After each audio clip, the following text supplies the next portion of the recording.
हरे कृष्णा। ओम हरे ज्ञान कृष्णा। प्रणाम माता जी। प्रणाम। हरे कृष्णा। हरे कृष्णा माता जी। हरे कृष्णा।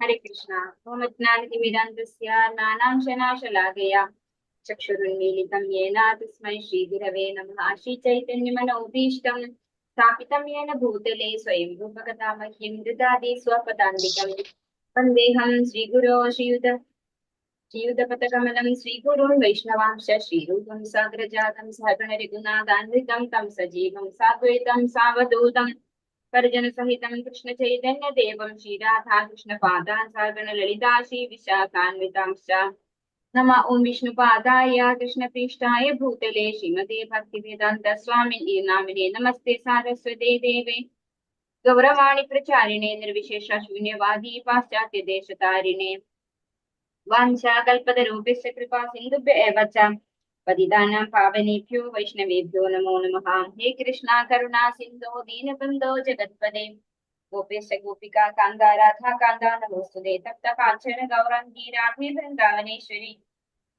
वृषभानुसुते देवी प्रणमामि हरिप्रिये। जय श्री कृष्ण चैतन्य प्रभु नित्यानन्द श्री अद्वैत गदाधर श्रीवासादि गौर भक्तवृन्दा। हरे कृष्णा कृष्ण कृष्ण हरे हरे हरे राम राम राम हरे हरे।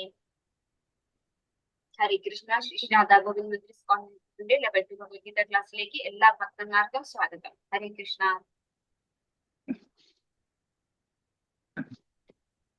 ഹരേ കൃഷ്ണ. അപ്പോ നമ്മൾ ഇന്ന് കർമ്മയോഗം അല്ലെ, കർമ്മയോഗം ബോധ കർമ്മത്തിന്റെ യോഗം, അതാണ് അധ്യായം 3 അല്ലെ. കഴിഞ്ഞ ക്ലാസ്സിൽ നമ്മൾ ഗീതാ വിഷയ സംഗ്രഹം അല്ലെ, എല്ലാ ഭഗവത്ഗീതയുടെയും ഒരു സംഗ്രഹമായിട്ടാണ് സാഖ്യയോഗ എന്ന് പറയുന്ന രണ്ടാമത്തെ അധ്യായം നമ്മൾ കംപ്ലീറ്റ് ചെയ്തത്. ഇനി കർമ്മയോഗം, എങ്ങനെ കൃഷ്ണാബോധത്തിൽ നമ്മൾ കർമ്മം ചെയ്യണം എന്നുള്ളത്, എങ്ങനെയാണ് നമ്മൾ കർമ്മം ചെയ്യേണ്ടത്, കർമ്മകാന്ഡാണ് അല്ലെ. നമ്മൾ ആദ്യത്തെ 6 അധ്യായം വരെ പറയുന്നത് കർമ്മകാന്ഡാണ്, എങ്ങനെയാണ് കർമ്മം ചെയ്യേണ്ടത് എന്നതിനെ ഫോക്കസ് ചെയ്തുകൊണ്ടാണ് ഭഗവത്ഗീത പോകുന്നത്. ജ്ഞാനയോഗം അല്ലെങ്കിൽ കർമ്മയോഗം. ഭഗവത്ഗീത 3-ാമത്തെ അധ്യായം 1-ാമത്തെ ശ്ലോകം. ധ്യായസി ചേത് കർമ്മണസ്തേ മദാ ബുദ്ധിർജനാർദ്ദന തത്കിം കർമ്മണി കോരേ മാം നിയോജയസി കേശവ. അർജുനൻ പറഞ്ഞു, ഹേ ജനാർദ്ദന, അല്ലയോ കേശവ, ഫലകാംക്ഷയോടെ ചെയ്യുന്ന കർമ്മത്തെക്കാൾ ശ്രേഷ്ഠമാണ് ബുദ്ധി എന്ന് കരുതുന്നുവെങ്കിൽ അങ്ങ് എന്തിനാണ് എന്നെ ക്രൂരമായി യുദ്ധത്തിന് പ്രേരിപ്പിക്കുന്നത്? അപ്പോ ഭഗവാൻ അർജുനന് ഗീത കംപ്ലീറ്റ്ലി പറഞ്ഞു കൊടുത്തു 2-ാമത്തെ അധ്യായത്തിൽ നമ്മൾ പറഞ്ഞിട്ടല്ലേ. അപ്പോ അർജുനന് കൺഫ്യൂഷൻ കൂടെ ചെയ്തത്. അർജുനൻ വിചാരിച്ചു ബുദ്ധിയോഗമാണ് വിശേഷപ്പെട്ടതെങ്കിൽ എന്നെ കൊണ്ട് എന്തിനാ, നീ എന്തായാലും യുദ്ധം ചെയ്യൂ അർജുന എന്നാണ് പറയുന്നത് അല്ലെ. തന്റെ കർമ്മം ചെയ്യണം, ക്ഷത്രിയനാണ്, അതുകൊണ്ട് നീ യുദ്ധം ചെയ്തേ മതിയാവൂ എന്ന് പറഞ്ഞ് നിർബന്ധിക്കുകയാണ് അർജുനനെ ഭഗവാൻ യുദ്ധം ചെയ്യാനായിട്ട്. അപ്പൊ അർജുനൻ ഭഗവാനോട് ചോദിക്കുന്ന ഒരു സംശയമാണ്, അല്ലയോ ജനാർദ്ദന, കേശവ, ഫലകാംക്ഷയോടെ ചെയ്യുന്ന കർമ്മത്തെക്കാൾ ശ്രേഷ്ഠമാണ് ബുദ്ധി എന്ന് കരുതുന്നുവെങ്കിൽ അങ്ങ് എന്തിനാണ് എന്നെ ക്രൂരമായി യുദ്ധത്തിന് പ്രേരിപ്പിക്കുന്നത്? അപ്പോ ശരീരമല്ല ആത്മാവാണ്, എന്താണ്, ആത്മാവിനെ ആർക്കും മുറിക്കാൻ സാധിക്കില്ല, പിന്നെ ബുദ്ധിയോഗമാണ് ഏറ്റവും വിശേഷപ്പെട്ടത് എന്നൊക്കെ പറഞ്ഞിട്ട് പിന്നെ എന്തിനാണ് എന്നെ കൊണ്ട് യുദ്ധം ചെയ്യിപ്പിക്കുന്നത്, ഈ ക്രൂരമായ ഒരു യുദ്ധത്തിന് എന്തിനാ ഭഗവാൻ എന്നെ പ്രേരിപ്പിക്കുന്നത് എന്ന് ഇവിടെ അർജുനൻ ഭഗവാനോട് സ്ട്രെയിറ്റ് ആയിട്ടൊരു ചോദ്യം ചോദിക്കുവാണ്. കൃഷ്ണാവബോധം നിഷ്ക്രിയത്വം എന്ന് തോന്നിപ്പിക്കുന്ന വിധം ഒറ്റയ്ക്കൊരിടത്തിരുന്ന് ഭഗവാന്റെ തിരുനാമോച്ചാരണം കൊണ്ട് കൃഷ്ണാബോധത്തിൽ പൂർണ്ണത കൈവരിക്കാൻ തുനിയുന്നത് യുക്തമല്ല. സാമാന്യ ജനങ്ങളുടെ വില കുറഞ്ഞ ആദരവ് ലഭിക്കുവാനേ അതുകൊണ്ട് സാധിക്കൂ. ബുദ്ധിയോഗം, ആത്മീയ ജ്ഞാനാർജനത്തിനുള്ള ബുദ്ധി എന്നത് കർമ്മനിരതമായ ജീവിതത്തിൽ നിന്നുള്ള പിൻവാങ്ങലോ ഏകാന്തതയിലെ തപശ്ചര്യയോ അല്ല. അപ്പോ അർജുനൻ വിചാരിച്ചത് എന്താണ്, നമുക്ക് ഇതിന്റെ ഒന്നും ആവശ്യമില്ല, ഭൗതികമായ ഒന്നിന്റെ ആവശ്യമില്ല, നമ്മള് ഈ ശരീരമല്ല, പിന്നെ എന്താണ്, നമുക്ക് എന്താ ഭഗവാൻ പറഞ്ഞു തന്ന ബുദ്ധിയോഗമാണ് വിശേഷിച്ച് നല്ലത്. അപ്പൊ പിന്നെ എന്തിനാണ് ഈ യുദ്ധം ചെയ്യിപ്പിക്കുന്നത്? ഞാൻ എവിടെയെങ്കിലും ഇരുന്ന് നാമം ജപിച്ചാൽ പോരെ അല്ലെ, ഭഗവാന്റെ സേവനമാണ് ചെയ്യേണ്ടത്.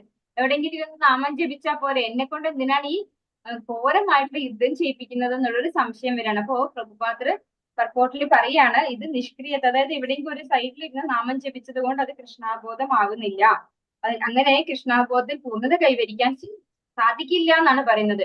സാമാന്യ ജനങ്ങളുടെ വില കുറഞ്ഞ ആദരവ് ലഭിക്കുവാനേ അതുകൊണ്ട് സാധിക്കും. ഇപ്പോ ഒരു സന്യാസി വര്യം വന്നിട്ടുണ്ട്, ഒരു അരയാലിന്റെ ചോട്ടിലിരുന്ന് തപസ് ചെയ്യുന്നുണ്ടെന്ന് പറഞ്ഞു കഴിഞ്ഞാൽ സാധാരണക്കാര് പോയിട്ട് അയാൾ വലിയ സന്യാസിയാണോ എന്ന് വിചാരിച്ച് ഒന്ന് തൊട്ടുതലയിൽ വെക്കുമോ അല്ലെ, എന്തെങ്കിലും കാണിക്ക കൊണ്ട് കൊടുക്കും, അങ്ങനെയൊക്കെ ചെയ്യും. അപ്പൊ സാധാരണ വില കുറഞ്ഞ ആളുകളുടെ ആദരവ് ലഭിക്കാനേ അതിനെ കൊണ്ട് പ്രയോജനമുള്ളൂ എന്നാണ് പറയുന്നത്.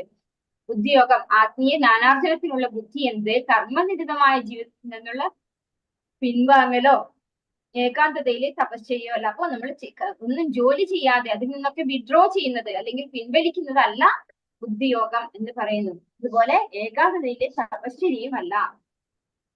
രണ്ടാമത്തെ ശ്ലോകം വ്യാമിശ്രേണേവ വാക്യേന ബുദ്ധിമോഹയസീവ മേ തദേകം വദ നിശ്ചിത്യ യേന ശ്രേയോഹമാപ്നുയാത്. ദ്വയാർത്ഥമുള്ള ഉപദേശങ്ങളാൽ അങ്ങ് എന്റെ ബുദ്ധിയെ അമ്പരപ്പിക്കുന്നു. എനിക്ക് ഏറ്റവും ശ്രേയസ്കരം എന്തെന്ന് തീർത്ത് പറഞ്ഞു തരൂ. അപ്പോ ഭഗവാൻ ഇങ്ങനെ അങ്ങും ഇങ്ങും തൊടാതെ പറയാണ് അല്ലെ, കർമ്മഫലം ഉപേക്ഷിക്കുന്നതാണ് നല്ലത്, കർമ്മം ചെയ്യണം, കർമ്മഫലം ഉപേക്ഷിക്കണം. ഇങ്ങനെ എന്താണ് അർജുനന് മനസ്സിലാക്കാൻ പറ്റാത്ത രീതിയിൽ ഭഗവാൻ ഇങ്ങനെ പറഞ്ഞു കൊടുക്കണം. അപ്പൊ അർജുനൻ സ്ട്രെയിറ്റ് ആയിട്ട് ഭഗവാനോട് പറയാണ്, എന്നെ ദ്വയാർത്ഥങ്ങളുള്ള ഉപദേശങ്ങൾ കൊണ്ട് എന്റെ ബുദ്ധിയെ അമ്പരിപ്പിക്കുകയാണ് ഭഗവാൻ. എനിക്ക് ഏറ്റവും ശ്രേയസ്കരം എന്തെന്ന് തീർത്ത് പറഞ്ഞു തരും. അപ്പൊ എനിക്ക് എന്താണോ തദേകം വച അല്ലെ, തദേകം വധ നിശ്ചിത്യ, അതായത് ആ ഒറ്റ ഒരു കാര്യം എനിക്ക് എന്താണ് ശ്രേയസ്കരം അത് മാത്രം പറഞ്ഞു തരൂ കൃഷ്ണ എന്ന് ആര് പറയുന്നു? അർജുനൻ ഭഗവാനോട് പറയുന്നു. ഏതൊരു സാധാരണ മനുഷ്യനും തെറ്റായ വ്യാഖ്യാനം കൂടാതെ സ്വീകരിക്കാവുന്ന വിധത്തിൽ പ്രഥമ ദൃഷ്ട്യാ കൂടിപ്പിണഞ്ഞു കിടക്കുന്ന വിഷയങ്ങളുടെ ഇഴതിരിച്ചെടുക്കുവാൻ അർജുനൻ ആഗ്രഹിക്കുന്നു. ഭഗവത്ഗീതയുടെ രഹസ്യം അറിയാൻ ഔത്സുഖ്യമുള്ള എല്ലാ വിദ്യാർത്ഥികൾക്കും വേണ്ടി തന്റെ ചോദ്യങ്ങളിലൂടെ കൃഷ്ണാബോധത്തിലേക്ക് വഴിയൊരുക്കുകയാണ് അർജുനൻ. ഒരർത്ഥത്തില് അർജുനൻ എന്താണ്, അർജുനൻ ഭഗവാന്റെ ഭക്തനായതുകൊണ്ട് ഭഗവാൻ എന്ത് കാര്യം പറഞ്ഞാലും അർജുനന് മനസ്സിലാവും. പക്ഷേ നമ്മളെ പോലെയുള്ളവർക്കാണ് കൂടുതൽ കൺഫ്യൂഷൻ അല്ലെ. ഭഗവത്ഗീത നമ്മളാണ് ആദ്യമായിട്ട് പഠിക്കുന്നത്. ഭഗവാന്റെ സന്തത സഹചാരിയാണ് ആരെ? അർജുനൻ. അപ്പൊ ഭഗവാൻ പറയുന്ന കാര്യങ്ങൾ വ്യക്തമായിട്ട് മനസ്സിലാക്കാൻ അർജുനനെ പോലെയുള്ള ഒരു ഭക്തന് സാധിക്കും. പക്ഷെ നമ്മളെ പോലെയുള്ള തുടക്കക്കാരായിട്ടുള്ള ആളുകൾക്ക് ഭഗവാൻ പറയുന്നത് വ്യക്തമായിട്ട് മനസ്സിലാക്കണമെങ്കിൽ അർജുനൻ ഓരോന്നും ചിക്കിച്ചകഞ്ഞ് ചോദിക്കണം. അപ്പോഴാണ് ഭഗവാൻ ഇൻ ഡീറ്റെയിൽ ആയിട്ട് പറയുള്ളൂ. അങ്ങനെ അതിനു വേണ്ടിയാണ് അർജുനൻ ഈ ഒരു ചോദ്യം, അതായത് എല്ലാവരെയും ആ ഒരു വഴിയിലേക്ക് കൃഷ്ണാബോധത്തിലേക്ക് വഴിയൊരുക്കാണ് അർജുനൻ എന്നാണ് ഇവിടെ പ്രഭുപാദൻ നമുക്ക് പറഞ്ഞു തരുന്നത്. അതുപോലെ ഇതൊരു സാധാരണ മനുഷ്യനും തെറ്റായ വ്യാഖ്യാനം കൂടാതെ സ്വീകരിക്കാവുന്ന വിധത്തിൽ പ്രഥമ ദൃഷ്ട്യാ കൂടിപ്പിണഞ്ഞു കിടക്കുന്ന വിഷയങ്ങളുടെ ഇഴ പിരിച്ചെടുക്കാൻ അർജുനൻ ആഗ്രഹിക്കുന്നു അല്ലെ. എന്താണ് സന്യാസം, എന്താണ് കർമ്മഫലം ഉപേക്ഷിക്കുക പറഞ്ഞാൽ എപ്പോഴാണ് കർമ്മം ഉപേക്ഷിക്കേണ്ടത്, ഇങ്ങനെ ഓരോ കാര്യങ്ങളും ഡീറ്റെയിൽഡ് ആയിട്ട് അറിയാൻ ആരാഗ്രഹിച്ചിട്ട് അർജുനൻ ആഗ്രഹിക്കുന്നു. ശ്രീ ഭഗവാനുവാച ലോകേസ്മിൻ ദ്വിവിധാ നിഷ്ഠാ പുരാ പ്രോക്താ മയാ നഘ ജ്ഞാനയോഗേന സാഖ്യാനാം കർമ്മയോഗേന യോഗിനാം. ശ്രീ ഭഗവാൻ പറഞ്ഞു, പാപരഹിതനായ അർജുന, തത്വജ്ഞാനപരവും അനുഭവമാത്രവുമായ ഊഹാപോഹങ്ങൾ നടത്തുന്നവരും ഭക്തിപൂർവം സേവനം അനുഷ്ഠിക്കുന്നവരും എന്നിങ്ങനെ രണ്ട് കൂട്ടരാണ് ആത്മസാക്ഷാത്കാരം നേടാൻ ശ്രമിക്കുക എന്ന് ഞാൻ മുമ്പ് പറഞ്ഞുവല്ലോ. അപ്പോ രണ്ട് വിധം ആളുകളെ കുറിച്ചാണ് ഭഗവാൻ പറയുന്നത്. അർജുനന് സ്ട്രെയിറ്റ് ആയിട്ട് ഉത്തരം പറഞ്ഞു കൊടുക്കുകയാണ് ഭഗവാൻ. പാപരഹിതനായ അർജുന അല്ലെ, മയ അനഘ, അനഘ എന്ന് പറഞ്ഞാൽ പാപമില്ലാത്തവനെ, എന്റെ പാപമില്ലാത്ത അർജുന എന്നാണ് ഇവിടെ ഭഗവാൻ വിളിക്കുന്നത്. തത്വജ്ഞാനപരവും അനുഭവം മാത്രവുമായ ഊഹാപോഹങ്ങൾ നടത്തുന്നവരും ഭക്തിപൂർവ്വം സേവനം അനുഷ്ഠിക്കുന്നവരും, അതാണ് രണ്ട് കൂട്ടർ. ഒന്ന് ഭക്തിപൂർവ്വം ഭഗവാന്റെ സേവനത്തിൽ ഏർപ്പെടുന്നവരാണ്. മറ്റു കൂട്ടർ എന്താണ്? തത്വജ്ഞാനപരവും അനുഭവം മാത്രവുമായ ഊഹാപോഹങ്ങൾ നടത്തുന്നവര്. അവര് പക്ഷേ സ്ട്രെയിറ്റ് ആയിട്ട് ഭക്തിയിൽ പോകുന്നില്ല അല്ലെ. അവര് തത്വജ്ഞാനപരമായിട്ടും പിന്നെ അവരുടെ അനുഭവങ്ങൾ വെച്ചിട്ട് കുറെ ഊഹാപോഹങ്ങൾ വെച്ചിട്ട് ചെയ്യുന്നവരും. അങ്ങനെ രണ്ട് കൂട്ടരാണ് ആത്മസാക്ഷാത്കാരം നേടുവാൻ ശ്രമിക്കുക എന്ന് ഞാൻ മുമ്പ് പറഞ്ഞുവല്ലോ. സാഖ്യയോഗം അഥവാ ജീവന്റെയും ജഡപദാർത്ഥത്തിന്റെയും സ്വഭാവത്തെ വിശകലനം ചെയ്ത് പഠിക്കലാണ് ഊഹാപോഹങ്ങളിലൂടെയും ഗവേഷണത്തിലൂടെയും അനുമാനം, നിഗമനം, തത്വജ്ഞാനം നേടാൻ ശ്രമിക്കുന്നവരുടെ വഴി. അപ്പോ ജീവനും അതായത് ജഡപദാർത്ഥവും അതുപോലെ ജീവന്റെയും സ്വഭാവത്തെ വിശകലനം ചെയ്ത് പഠിക്കുന്നതിനെയാണ് ഊഹാപോഹം. അതിന് അവര് ഗവേഷണത്തിലൂടെയാണ് പഠിക്കാൻ ശ്രമിക്കുന്നത് അല്ലെ. അനുമാനം, നിഗമനം, തത്വജ്ഞാനം നേടാൻ ശ്രമിക്കുന്നവരുടെ വഴി. അപ്പൊ ഇത് എന്തുകൊണ്ടാണ് റോങ് ആണെന്ന് പറയുന്നത്? ഒരിക്കലും നമുക്ക് പ്രാക്ടിക്കൽ ആയിട്ട് ഇതൊന്നും പറയാൻ പറ്റില്ല അല്ലെ. ഇപ്പൊ ഒരാൾ മരിച്ചു കഴിഞ്ഞാൽ എന്താ സംഭവിക്കുന്നത് എങ്ങനെയാണ് നമുക്ക് അറിയാൻ പറ്റുക? ആ മരിച്ചു കഴിഞ്ഞ ആൾ ഒരിക്കലും നമ്മളോട് വന്ന് പറയില്ല അല്ലെ എന്താ അയാളുടെ ലൈഫിൽ സംഭവിക്കുന്നത്. അപ്പോ ഇതൊക്കെ നമ്മൾ എക്സ്പീരിയൻസ് ചെയ്ത് മാത്രമേ പഠിക്കുകയുള്ളൂ എന്ന് പറഞ്ഞു കഴിഞ്ഞാൽ നമ്മള് ശരിക്കും പറഞ്ഞാൽ ഫെയിൽ ആവുകയുള്ളൂ. കാരണം എല്ലാവരും മരിക്കും ഒരു ദിവസം. പക്ഷെ മരിക്കുന്നത് വരെ നമുക്ക് ഈ മരിച്ചു കഴിഞ്ഞാൽ എന്താ സംഭവിക്കാന്ന് അനുഭവത്തിലൂടെ പഠിക്കാൻ പറ്റില്ല. പിന്നെ എന്ത് ചെയ്യാൻ പറ്റുള്ളൂ? നമുക്ക് ആധ്യാത്മിക ആചാര്യന്മാരുടെ വഴി പിന്തുടരാനേ പറ്റുള്ളൂ അല്ലെ. ബുദ്ധിയോഗം എന്നാൽ പരമ്പൊരുളിനെ അഥവാ കൃഷ്ണനെ പൂർണ്ണമായി ആശ്രയിക്കലാണ്. അങ്ങനെ സർവ്വ ഇന്ദ്രിയങ്ങളെയും നിയന്ത്രിക്കാൻ നിഷ്പ്രയാസം കഴിയും. അപ്പോ ബുദ്ധിയോഗം എന്ന് പറഞ്ഞാൽ നമ്മുടെ ഇന്ദ്രിയങ്ങളെ ഭഗവാന്റെ സേവനത്തിൽ ഏർപ്പെടുത്തിക്കൊണ്ട് നിയന്ത്രിക്കാം.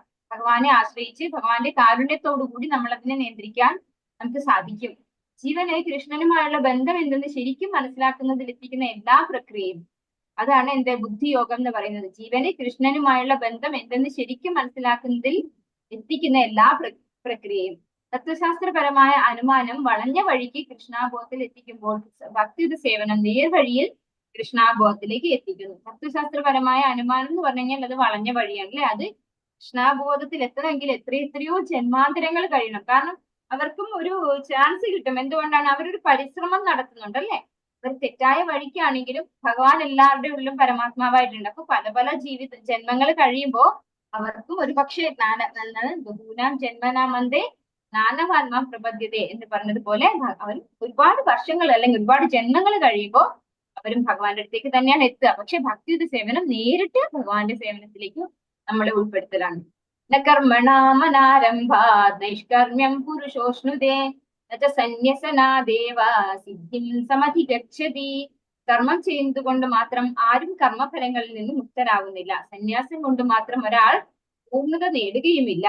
അപ്പോ കർമ്മം ചെയ്യാതിരുന്നത് കൊണ്ട് മാത്രം ആരും കർമ്മഫലങ്ങളിൽ നിന്ന് മുക്തരാകുന്നില്ല. അപ്പൊ അതാണ് നേരത്തെ അർജുനനോട് പറഞ്ഞത് ഭഗവാൻ, നീ യുദ്ധം ചെയ്യാതിരുന്നത് കൊണ്ട് നീ അതിന്റെ കർമ്മഫലങ്ങളിൽ നിന്ന് മുക്തനാവില്ല. എന്നാൽ അതേസമയം ഈ യുദ്ധം ഭഗവാന് വേണ്ടി ഭഗവാന്റെ സേവനത്തിനായിക്കൊണ്ട് ചെയ്തു കഴിഞ്ഞാൽ ആ കർമ്മഫലങ്ങളിൽ നീ ബന്ധിതനാവുകയില്ല എന്ന് കഴിഞ്ഞ അധ്യായത്തിൽ ഭഗവാൻ പറഞ്ഞിട്ടുണ്ടല്ലേ.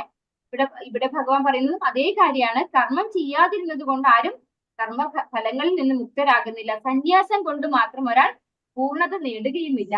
അപ്പൊ ഇവിടെ ഉദ്ദേശിക്കുന്ന സന്യാസം എന്താണ്? കാഷായ വസ്ത്രം ധരിച്ച് നമ്മളെല്ലാം ഉപേക്ഷിക്കുന്നു അല്ലെ. അതാണ് ഇവിടെ അർജുനൻ പറയുന്നത്. എനിക്ക് ഇതൊന്നും വേണ്ട, ഞാൻ സന്യസിച്ചോളാം, ഭിക്ഷ എടുത്ത് ജീവിച്ചോളാം എന്നൊക്കെ അർജുനൻ പറഞ്ഞിട്ടുണ്ട്. അപ്പൊ അങ്ങനെ സന്യാസം കൊണ്ട് ഒരാളും പൂർണ്ണത നേടില്ല എന്നാണ് ഇവിടെ പറയുന്നത്. കാരണം എന്തുകൊണ്ടാണ് ഭഗവാൻ അങ്ങനെ പറയാൻ കാരണം? നമ്മള് പറയും, വാക്കുകൊണ്ട് നമ്മൾ പറഞ്ഞ് നമ്മൾ ചിലപ്പോൾ കാട്ടിൽ പോയി ഇരുന്നാലും നമ്മൾ ഇങ്ങനെ ചിന്തിക്കും, അയ്യോ ഞാൻ അങ്ങനെ ചെയ്തത് മോശമായി, ഞങ്ങൾക്ക് യുദ്ധം, അതായത് ഞങ്ങൾക്ക് ഒരു പകുതി രാജ്യം തരായിരുന്നു ദുര്യോധനന് അല്ലെ, അവൻ എന്തുകൊണ്ടാണ് അങ്ങനെ ചെയ്തത് എന്നൊക്കെ ഇങ്ങനെ ചിന്ത വരും. അപ്പോ സന്യാസം നമുക്ക് പൂർണ്ണമായിട്ട് നമുക്ക് ത്യജിച്ചുകൊണ്ട് ചെയ്യാൻ നമുക്ക് സാധിക്കില്ല. കാരണം എന്തുകൊണ്ടാണ്? നമ്മുടെ ഗുണത്തിനനുസരിച്ചാണ് നമ്മൾ ഉണ്ടാവുക. അപ്പോ അർജുനൻ എന്ന് പറഞ്ഞ ഒരു ക്ഷത്രിയനാണ്. ക്ഷത്രിയൻ എപ്പോഴും ഏത് ഗുണത്തിലായിരിക്കും? രജോ ഗുണത്തിലായിരിക്കും അല്ലെ. ആ രജോ ഗുണത്തിലുള്ള ഒരാൾക്ക് ഡയറക്റ്റ് സന്യാസത്തിലേക്കൊന്നും പ്രവേശിക്കാൻ സാധിക്കില്ല. അപ്പോ നമ്മളെല്ലാം എന്താണ് ഫിസിക്കലി ഉപേക്ഷിച്ചു എന്ന് പറഞ്ഞത് കൊണ്ട് നമുക്ക് മനസ്സുകൊണ്ട് ഉപേക്ഷിക്കാൻ സാധിക്കില്ല. സന്യാസം സ്വീകരിക്കുക അഥവാ ഫലോധിഷ്ഠ കർമ്മങ്ങളിൽ നിന്ന് പിന്മാറുക എന്നതുകൊണ്ട് മാത്രം ഒരാൾക്ക് പെട്ടെന്ന് നാരായണന് തുല്യനാകാം എന്ന തത്വചിന്തകളുടെ സിദ്ധാന്തം ഭഗവാൻ അംഗീകരിക്കുന്നില്ല. തനിക്ക് വിധിക്കപ്പെട്ട കർമ്മങ്ങൾ നിറവേറ്റി സംശുദ്ധനായിട്ട് വേണം സന്യാസം സ്വീകരിക്കുവാൻ. അപ്പോ നമ്മളെ ഓക്യുപേഷണൽ ഡ്യൂട്ടി അത് ചെയ്യാതെ നമുക്ക് നേരിട്ട് സന്യാസത്തിലേക്ക് പ്രവേശിക്കാൻ സാധിക്കില്ല. കാരണം എന്തുകൊണ്ടാണ്? നമ്മൾ ഏത് ഗുണത്തിലുണ്ടോ അതിനനുസരിച്ചേ നമ്മൾ പ്രവർത്തിക്കുള്ളൂ. നമുക്ക് സന്യാസം എടുക്കണമെങ്കിലുള്ള ആ ഒരു ക്വാളിറ്റി നമുക്ക് വന്നു കഴിഞ്ഞാലേ നമുക്ക് സന്യാസം എടുക്കാൻ പറ്റുള്ളൂ. അല്ലാണ്ട് നേരിട്ട് സന്യാസത്തിലേക്ക് പ്രവേശിക്കാൻ സാധിക്കില്ല. നെഹി കശ്ചിത് ക്ഷണമപി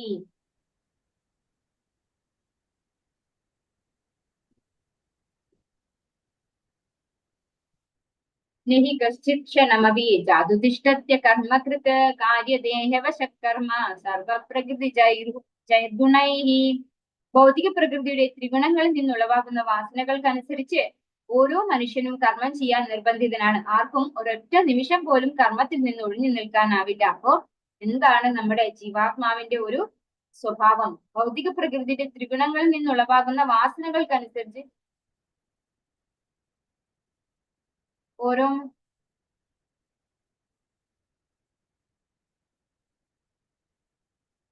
ഭൗതിക പ്രകൃതിയുടെ ത്രിഗുണങ്ങളിൽ നിന്നുളവാകുന്ന വാസനകൾക്കനുസരിച്ച് ഓരോ മനുഷ്യനും കർമ്മം ചെയ്യാൻ നിർബന്ധിതനാണ്.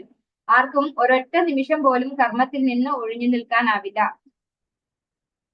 അപ്പോ ഭൗതിക പ്രകൃതിയുടെ ത്രിഗുണങ്ങളുടെ തോതനുസരിച്ച് നമ്മൾ ഏത് ഗുണത്തിലാണോ അതിനനുസരിച്ച് അതിന്റെ വാസനയ്ക്കനുസരിച്ച് നമ്മൾ കർമ്മം ചെയ്യാൻ നിർബന്ധിതനാണ്. പക്ഷേ ഒരു നിമിഷം പോലും ജീവാത്മാവിന്റെ ഒരു സ്വഭാവമാണത്. അതിന് ഒരു നിമിഷം പോലും വെറുതെ ഇരിക്കാൻ പറ്റില്ല. അത് ഒന്നല്ലെങ്കിൽ മറ്റൊന്ന് ഏതെങ്കിലും ഒരു കർമ്മത്തിൽ എപ്പോഴും ഇൻവോൾവ് ആയിക്കൊണ്ടിരിക്കും. അതാണ് ജീവാത്മാവിന്റെ ഒരു സ്വഭാവം, യഥാർത്ഥ സ്വഭാവം. അതുകൊണ്ടാണ് നമ്മൾ പറയുന്ന ജീവേര സ്വരൂപഹോയ് നിത്യേര കൃഷ്ണദാസ്. കാരണം എന്തുകൊണ്ടാണ്?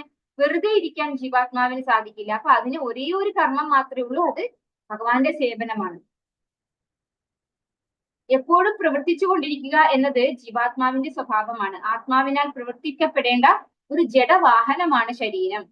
കൃഷ്ണാബോധപരമായ സത്കർമ്മങ്ങളിൽ ഏർപ്പെടാത്ത പക്ഷം ആത്മാവ് മായാശക്തിയാൽ പ്രേരിതനായി പ്രവർത്തനങ്ങളിൽ മുഴുകേണ്ടി വരും. അപ്പൊ കൃഷ്ണാബോധപരമായ സത്കർമ്മങ്ങളിൽ ഏർപ്പെടാത്ത പക്ഷം ആത്മാവ് മായാശക്തിയാൽ പ്രേരിതനായി പ്രവർത്തനങ്ങളിൽ മുഴുകേണ്ടി വരും. അപ്പൊ നമ്മള് ഭഗവാന് വേണ്ടി സേവനം അർപ്പിക്കുന്നില്ല എങ്കിൽ, ഭഗവാന് വേണ്ടി ചെയ്യല്ല നമ്മൾ സേവനമെങ്കിൽ, നമ്മൾ വേറെ ആർക്കെങ്കിലും വേണ്ടി സേവനം ചെയ്തുകൊണ്ടിരിക്കണമെങ്കിൽ വേറെ എന്തെങ്കിലും ഒരു പ്രവർത്തനത്തിൽ നമ്മൾ ഏർപ്പെടേണ്ടി വരും. അങ്ങനെ ചെയ്യുമ്പോൾ എന്താ സംഭവിക്കുന്നത്?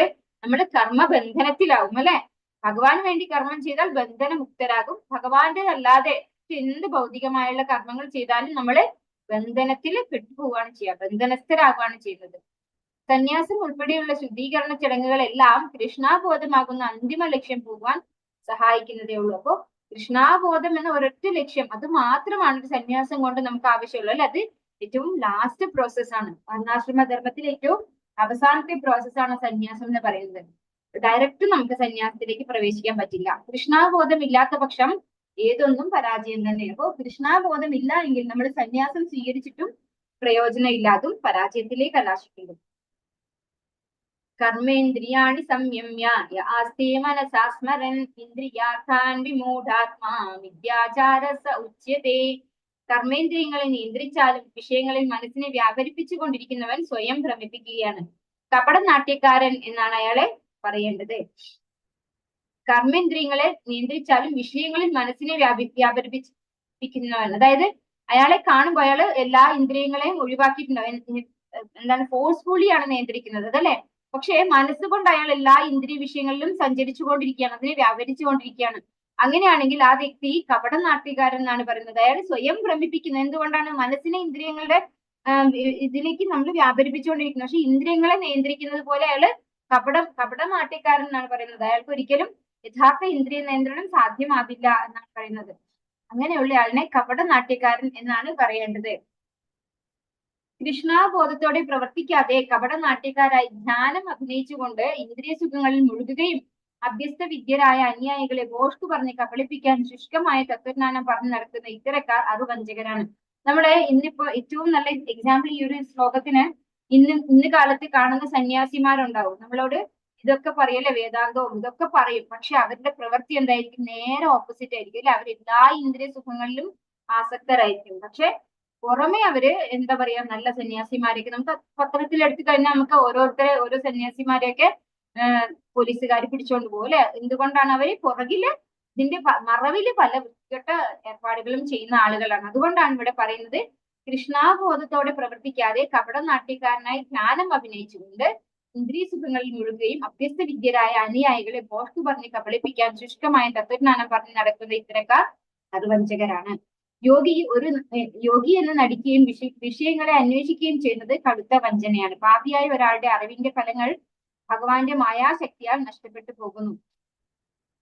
അപ്പൊ അങ്ങനെയുള്ള വ്യക്തിക്ക്, അതായത് 4 യമനിയമങ്ങൾ പാലിക്കാതെ അല്ലെ, പിന്നെ ഭഗവാന്റെ തിരുനാമം ജപിക്കാതെ ഒക്കെ ഒരു സന്യാസിയാണ്, യോഗിയാണ് എന്നൊക്കെ പറഞ്ഞുകൊണ്ട് നടക്കുന്ന ആളുകള് അവരെ എങ്ങനെയാണ് പറയുന്നത്? പാപിയായ ഒരാളുടെ അറിവിന്റെ ഫലങ്ങൾ ഭഗവാന്റെ മായാശക്തിയാൽ നഷ്ടപ്പെട്ടു പോകുന്നു. അപ്പൊ അങ്ങനെയുള്ള ആൾക്ക് വല്ല അറിവും കിട്ടിയിട്ടുണ്ടെങ്കിൽ അതുപോലും എന്താണ്?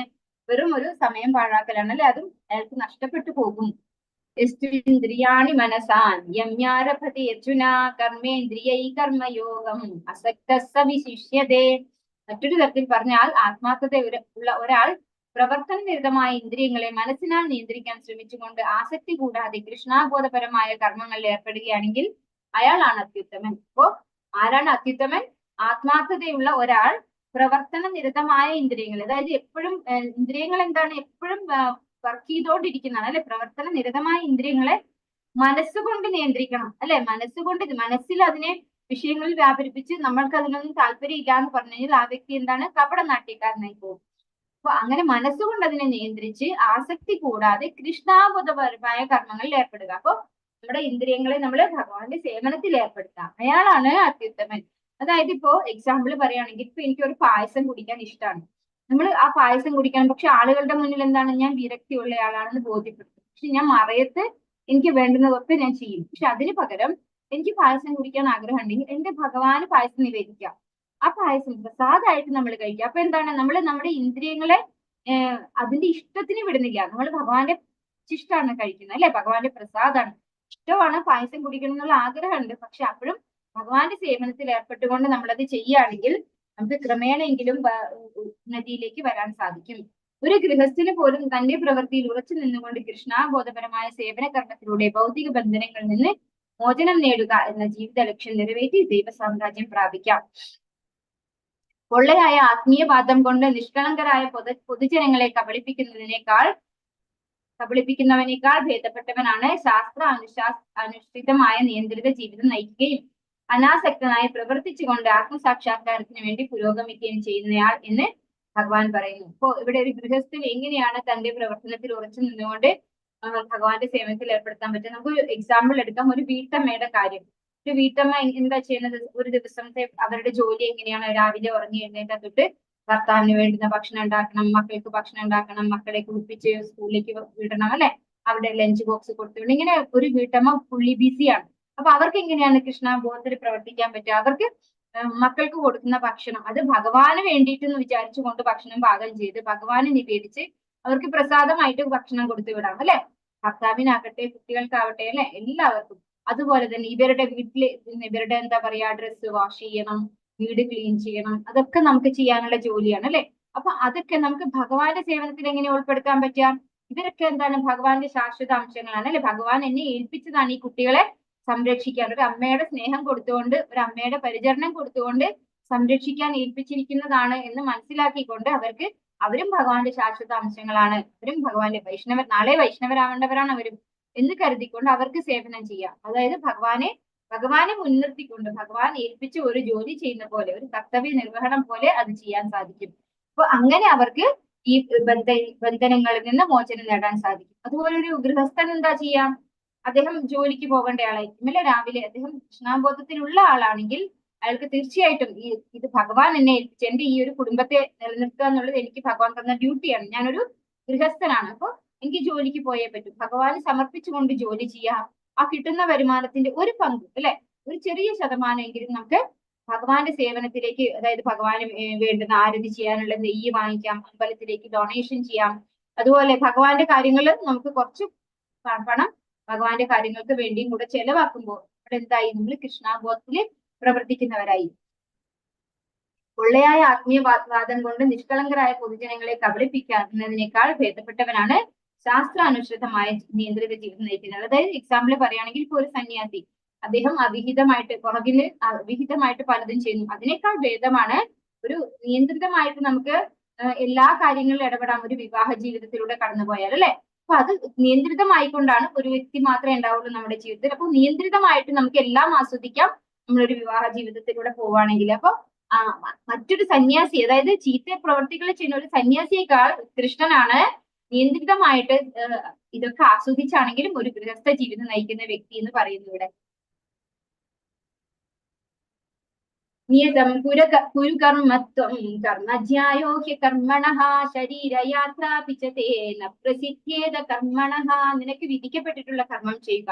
നൈഷ്കർമ്മത്തെക്കാൾ ശ്രേഷ്ഠമാണ് കർമ്മം. കർമ്മം ചെയ്യാതെ സ്വന്തം ശരീരം നിലനിർത്താൻ പോലും ആർക്കും സാധ്യമല്ല. അപ്പൊ എന്താണോ നമുക്ക് വിധിക്കപ്പെട്ടിട്ടുള്ള കർമ്മം, അപ്പൊ അർജുനന് വിധിക്കപ്പെട്ട കർമ്മം എന്താണ് ഇവിടെ? യുദ്ധം ചെയ്യലാണ് അല്ലെ. നിനക്ക് വിധിക്കപ്പെട്ട കർമ്മം ചെയ്യുക. നൈഷ്കർമ്മത്തെക്കാൾ ശ്രേഷ്ഠമാണ് കർമ്മം. അപ്പൊ ഒന്നും ചെയ്യാതിരിക്കലാണ് നൈഷ്കർമ്മ്യം. ഒരു പ്രവൃത്തിയും ചെയ്യാണ്ട് വെറുതെ ഇരിക്കുക അല്ലെ, വെറുതെ ഇരുന്ന് നാമം ജപിക്കുക, അതാണ് നൈഷ്കർമ്മ്യം എന്ന് പറയുന്നത്. അപ്പൊ നൈഷ്കർമ്മത്തെക്കാൾ ശ്രേഷ്ഠമാണ് കർമ്മം. കർമ്മം ചെയ്യാതെ സ്വന്തം ശരീരം നിലനിർത്താൻ പോലും ആർക്കും സാധ്യമല്ല. അപ്പൊ നമ്മുടെ ശരീരം നിലനിർത്തണമെങ്കിൽ പോലും നമുക്ക് എന്ത് വേണം? കർമ്മം ചെയ്തേ പറ്റില്ല. ഭക്ഷണം പാകം ചെയ്യാതെ നമുക്ക് ഭക്ഷണം കഴിക്കാൻ പറ്റില്ല. അപ്പൊ എന്താണ്, ആ ഒരു കർമ്മം അവിടെ ഉണ്ട്. ആ കർമ്മം നമ്മൾ എങ്ങനെ ചെയ്യണം? ഭഗവാനായിക്കൊണ്ട് ചെയ്യണം. അല്ലാതെ കർമ്മം ചെയ്യാതെ നമുക്കിവിടെ നിലനിൽക്കാൻ പറ്റില്ല. അപ്പൊ കർമ്മങ്ങൾ നമ്മൾ ചെയ്തേ മതിയാവുള്ളൂ എന്ന് ഇവിടെ പറഞ്ഞിരുന്നു. ജീവനും ശരീരവും നിലനിർത്താൻ ഏതൊരാളും കർമ്മം ചെയ്യുക തന്നെ വേണം. ഭൗതിക പ്രവണതകളെ ശുദ്ധീകരിക്കാതെ തന്റെ ഇഷ്ടപ്രകാരം ഉപേക്ഷിക്കാൻ പാടുള്ളതല്ല കർമ്മം. ക്ഷത്രിയനായ അർജുനൻ ഒരു ഗൃഹസ്ഥനും സൈന്യാധിപനുമാണ്. ആ നില കൈവിടാതെ ഒരു ക്ഷത്രിയ ഗൃഹസ്ഥന് വിധിച്ചിട്ടുള്ള ചുമതലകൾ നിറവേറ്റണമെന്നായിരുന്നു ഭഗവാന്റെ അഭിലാഷം. വിധിക്കപ്പെട്ട കർമ്മങ്ങളാൽ ശുദ്ധീകരണ പ്രക്രിയ നടത്താതെ ആരും സ്വന്തം പ്രവർത്തികൾ ഉപേക്ഷിച്ചും അന്യരുടെ ഔദാര്യത്തിൽ ജീവിച്ചും ജ്ഞാനി എന്ന് പേരെടുക്കാൻ തുനിഞ്ഞുകൂടാ. അപ്പോ നമ്മൾ എന്താ ഇവിടെ മനസ്സിലാക്കിയത് എന്താണ്? നമ്മൾ ജീവൻ നിലനിർത്താൻ നമ്മൾ കർമ്മം ചെയ്തന്നെ മതിയാവുള്ളൂ. അർജുനന്റെ പൊസിഷൻ എന്താണ്? അർജുനൻ ഒരു ഗൃഹസ്ഥനാണ്, ഒരു സൈന്യാധിപനാണ്, അല്ലെ, ഒരു വില്ലാളി വീരനാണ്. ആ നിലയ്ക്കുള്ള കർമ്മം, അതായത് യുദ്ധം ചെയ്ത് തന്നെ ആവണം അർജുനന് വിധിക്കപ്പെട്ടിട്ടുള്ള ചുമതല അർജുനൻ നിറവേറ്റണം. അതാണ് ഭഗവാൻ ആഗ്രഹിക്കുന്നത്. വിധിക്കപ്പെട്ട കർമ്മങ്ങളാൽ ശുദ്ധീകരണ പ്രക്രിയ നടത്താതെ ആരും സ്വന്തം പ്രവൃത്തികൾ ഉപേക്ഷിച്ചുകൂടാ. അതായത് നമ്മുടെ കർമ്മം ഉപേക്ഷിച്ചിട്ടല്ല, അതുകൊണ്ട് കർമ്മ ഫലങ്ങളാണ് ഉപേക്ഷിക്കാൻ ഭഗവാൻ പറയുന്നത്, കർമ്മം ഉപേക്ഷിക്കാൻ പറയുന്നില്ല. അതുപോലെ എന്നിട്ട് മറ്റുള്ളവരുടെ ഔദാര്യത്തിൽ ജീവിച്ചോ ജ്ഞാനി എന്നോ അറിയപ്പെടാൻ ആരാഗ്രഹിക്കുന്നില്ല? ഭഗവാൻ ആഗ്രഹിക്കുന്നില്ല. അങ്ങനെ ഒരാളെ ശ്രേഷ്ഠനായിട്ട് ഭഗവാൻ പറയുന്നില്ല. ഇനി എങ്ങനെ കർമ്മം ചെയ്യണം എന്നാണ് ഈ ഒരു ശ്ലോകത്തിൽ പറഞ്ഞു തരുന്നത്. ലോകോയം കർമ്മ ബന്ധനഃ തദർത്ഥം കർമ്മ കൗന്ദേയ സമാചരം.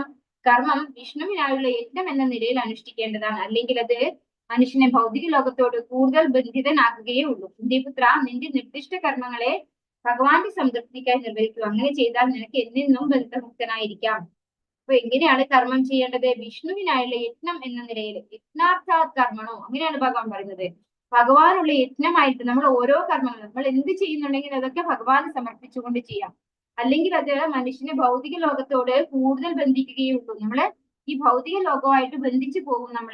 നമുക്ക് വേണ്ടി കർമ്മം ചെയ്താൽ, ഭഗവാനായിട്ട് അല്ലെങ്കിൽ പിന്നെ ആർക്ക് വേണ്ടിയാ കർമ്മം ചെയ്യാം? ഒരു വീട്ടമ്മയുടെ കാര്യം നമ്മൾ പറഞ്ഞു, അല്ലെ? ആ വീട്ടമ്മ ആർക്ക് വേണ്ടിയാണ് കർമ്മം ചെയ്യുക? ഭർത്താവിന് വേണ്ടി കർമ്മം ചെയ്യും, മക്കൾക്ക് വേണ്ടി കർമ്മം ചെയ്യും, അല്ലെ? ഇനി ഭർത്താവിന്റെ അച്ഛനും അമ്മയും ഉണ്ടെങ്കിൽ അവർക്ക് വേണ്ടി കർമ്മം ചെയ്യും. പക്ഷെ ഭഗവാന് വേണ്ടിയിട്ട് ഈ കർമ്മം എല്ലാം സമർപ്പിച്ചുകൊണ്ട് നമുക്ക് ചെയ്യാൻ പറ്റും, അല്ലെ? എങ്ങനെയാണ്?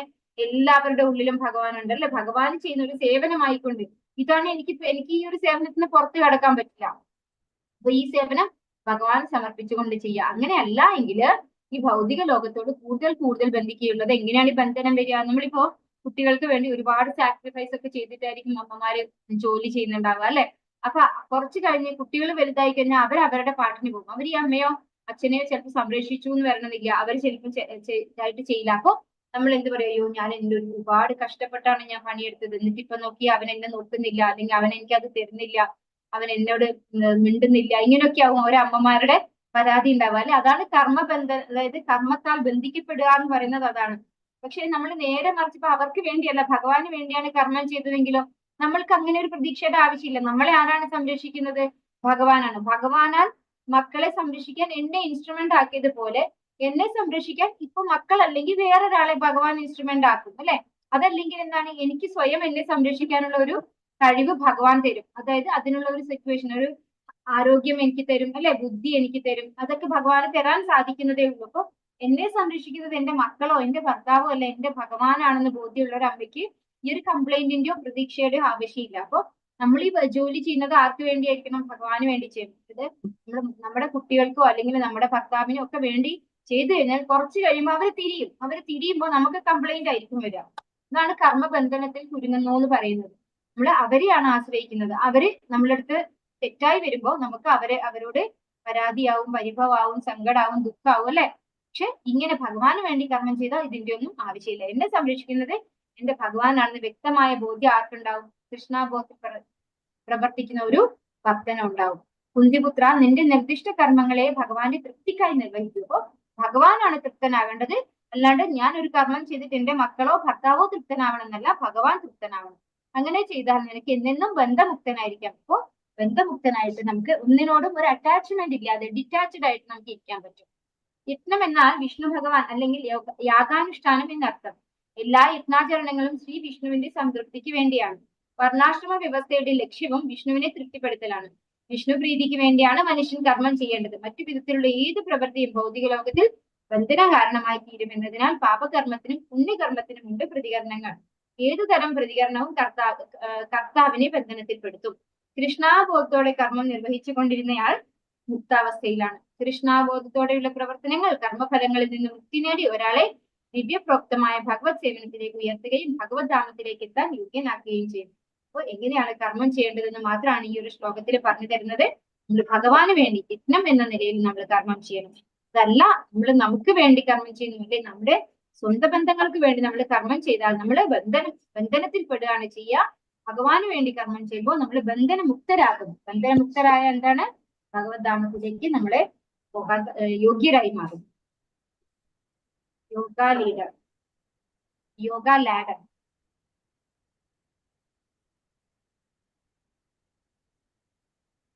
ഇതെന്താ പറഞ്ഞു തരുന്നത്? നമ്മള് ആനിമൽ ലൈഫ് അല്ലെ, മൃഗജീവിതത്തിൽ നിന്ന് കർമ്മകാണ്ഡത്തിലൂടെ സകാമ കർമ്മയോഗ. അനിമൽ ലൈഫ് എന്ന് പറഞ്ഞാൽ ഇപ്പോൾ, അതായത് നമ്മള് നമുക്ക് വേണ്ടി കർമ്മം ചെയ്യുന്ന സ്റ്റേജ് ആണ് അനിമൽ ലൈഫ് എന്ന് പറയുന്നത്. അതായത് ഒരു മൃഗജീവിതം.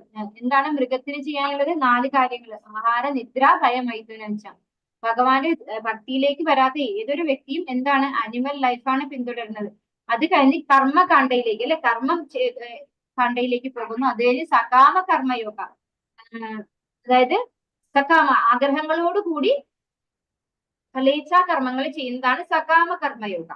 പിന്നെ നിഷ്കാമ കർമ്മയോഗ. അതെന്താണ് നിഷ്കാമ കർമ്മയോഗ? കുറച്ച് ഹയർ ലെവലായി ഭഗവാന്റെ ഒരു ഭക്തിയിലേക്ക് വരാനുള്ള ഒരു സ്റ്റെപ്പായി മാറി. നിഷ്കാമം, നമ്മുടെ കർമ്മഫലം ആഗ്രഹിക്കാതെ കർമ്മം ചെയ്യുക. പിന്നെ ജ്ഞാനയോഗ, ജ്ഞാനം ആർജിച്ചിട്ട്, താത്വിക് ജ്ഞാനം അല്ലെ, നമ്മള് ഭക്തി ചെയ്യുന്നില്ല, അക്യുമുലേറ്റിംഗ് നോളജ്, അത് മാത്രമാണ് അവിടെ ജ്ഞാനയോഗയിലുള്ളത്. ജ്ഞാനം സമ്പാദിക്കുക മാത്രം ചെയ്യുന്നു. അവര് എവിടേക്കാണ് എത്തുന്നത്? സൺഷൈൻ, അതായത് ബ്രഹ്മജ്യോതിയിൽ ലയിക്കുന്നവര്. സൺ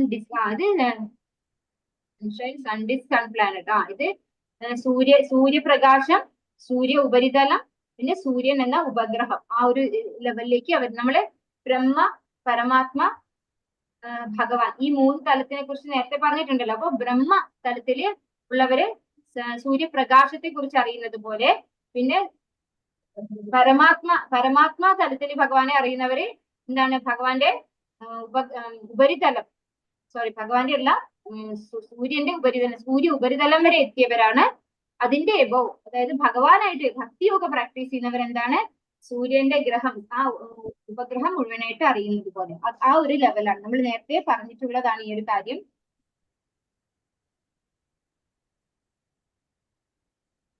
ഇതിൽ പറയുന്നത് അനിമൽ ലൈഫ് എന്ന് പറഞ്ഞു കഴിഞ്ഞാൽ അൺറെസ്ട്രിക്റ്റഡ് സെൻസ് ഗ്രാറ്റിഫിക്കേഷൻ, അതായത് നമ്മുടെ ഇന്ദ്രിയങ്ങളെ യഥേഷ്ടം ഉപയോഗിക്കുക. അതാണ് ഈ ഒരു അനിമൽ ലൈഫ് എന്ന് പറയുന്നത്.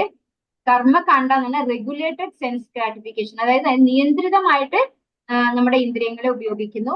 സകാമ കർമ്മ എന്ന് പറഞ്ഞാൽ ഡിവോട്ടി വിത്ത് സെൽഫിഷ് ഡിസൈർസ്, അതായത് അവർ ഭഗവാന്റെ ഭക്തിയിലേക്ക് വന്നിട്ടുണ്ട്, പക്ഷെ അവരുടെ ആഗ്രഹങ്ങളിൽ നിന്ന് അവർക്ക് മുക്തി കിട്ടിയിട്ടില്ല. നിഷ്കാമ കർമ്മയോഗ അഥവാ സാധനാ ഭക്തി എന്ന് പറയുന്നത് devotee with no desires for personal interest. നിഷ്കാമ കർമ്മയോഗം എന്ന് പറയുന്നത് നമുക്ക് സ്വന്തമായിട്ടൊരു ആഗ്രഹങ്ങളും ഇല്ല, അങ്ങനെയുള്ള ഒരു ഡിവോട്ടിയാണ്. പിന്നെ ഉള്ളതാണ് ഭാവഭക്തി, പ്രേമഭക്തി.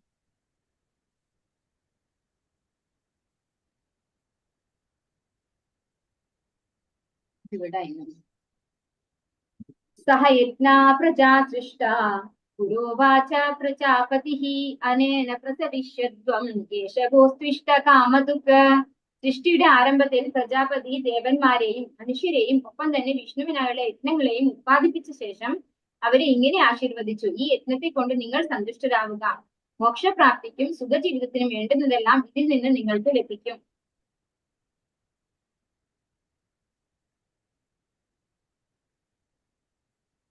അപ്പോൾ ഇവിടെ എന്താ പറയുന്നത്? സൃഷ്ടിയുടെ ആരംഭത്തിൽ പ്രജാപതി ദേവന്മാരെയും മനുഷ്യരെയും ഒപ്പം തന്നെ വിഷ്ണുവിനായുള്ള യജ്ഞങ്ങളെയും ഉത്പാദിച്ച ശേഷം അവരെ ഇങ്ങനെ ആശീർവദിച്ചു: ഈ യജ്ഞത്തെ കൊണ്ട് നിങ്ങൾ സന്തുഷ്ടരാവുക, അതായത് യജ്ഞം ചെയ്തുകൊണ്ട് നിങ്ങൾ സന്തുഷ്ടരാവുക, മോക്ഷപ്രാപ്തിക്കും സുഖജീവിതത്തിനും വേണ്ടുന്നതെല്ലാം ഇതിൽ നിന്ന് നിങ്ങൾക്ക് ലഭിക്കും. അപ്പോൾ യജ്ഞം ചെയ്തു കഴിഞ്ഞാൽ തന്നെ സുഖജീവിതത്തിനും മോക്ഷപ്രാപ്തിക്കുമുള്ള വഴി ഒരുങ്ങും എന്നാണ് ഇവിടെ പറയുന്നത്. ഭഗവാൻ കൃഷ്ണനുമായുള്ള ബന്ധം വിസ്മരിച്ചു പോയത് കൊണ്ട് ഭൗതിക പരിമിതികളിൽ പെട്ടവരാണ് ഭക്തരായ ഈ പ്രപഞ്ചത്തിലെ ജീവാത്മാക്കളെല്ലാം.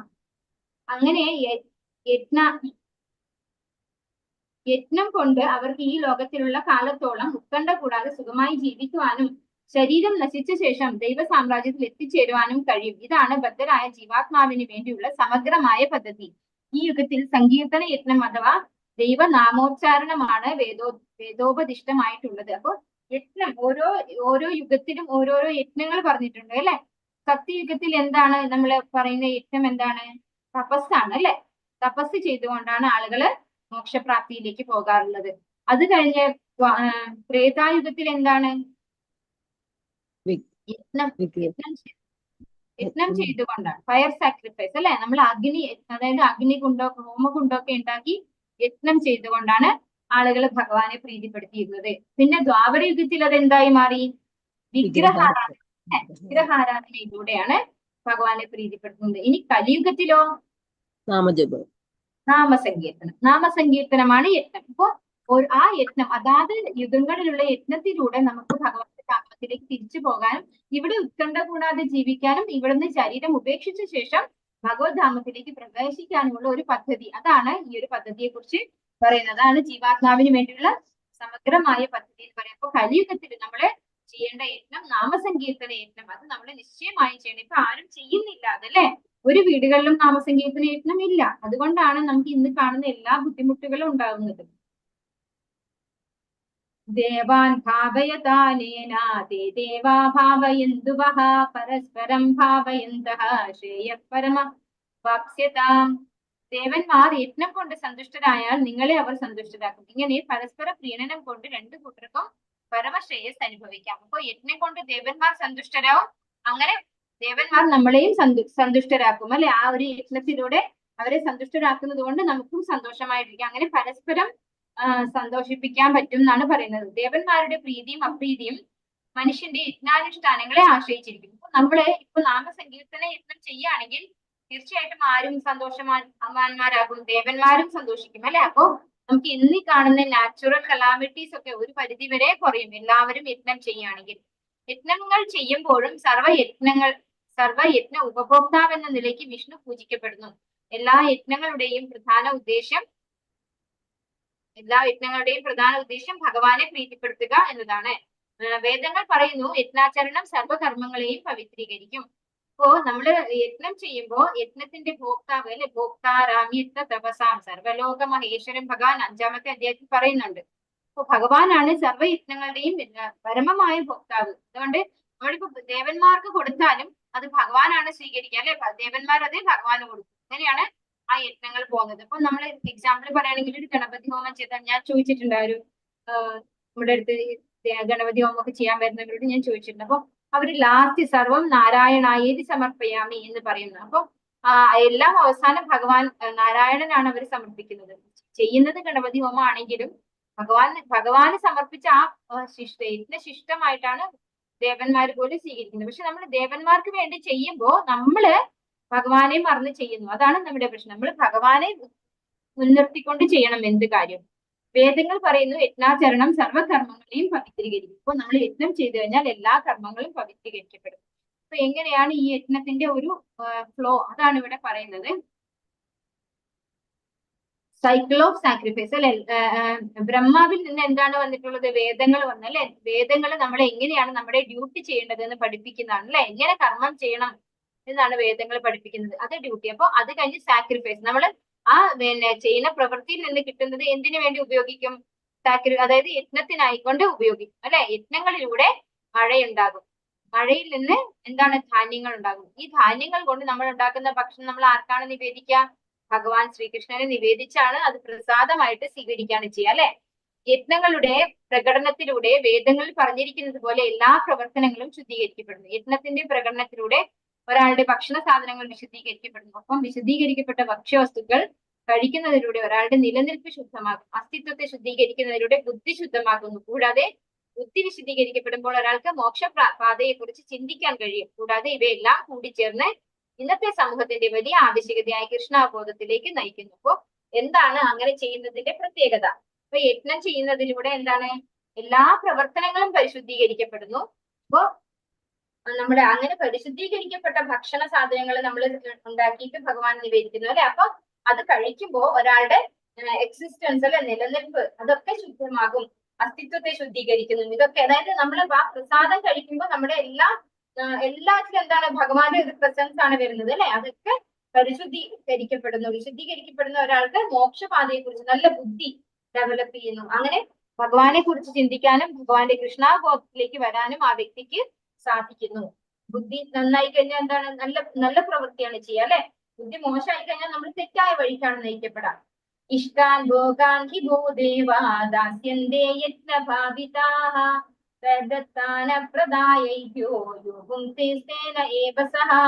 ജീവിതത്തിൽ വിവിധങ്ങളായ ആവശ്യങ്ങളുടെ ചുമതല നിർവഹിക്കുന്ന ദേവന്മാർ യജ്ഞത്താൽ സന്തുഷ്ടരായി ആവശ്യ വിഭവങ്ങളെല്ലാം മനുഷ്യർക്ക് നൽകും. ഈ അനുഗ്രഹങ്ങളെ സെക്കൻഡ് ഇൻകംപ്ലീറ്റ് ആണ്.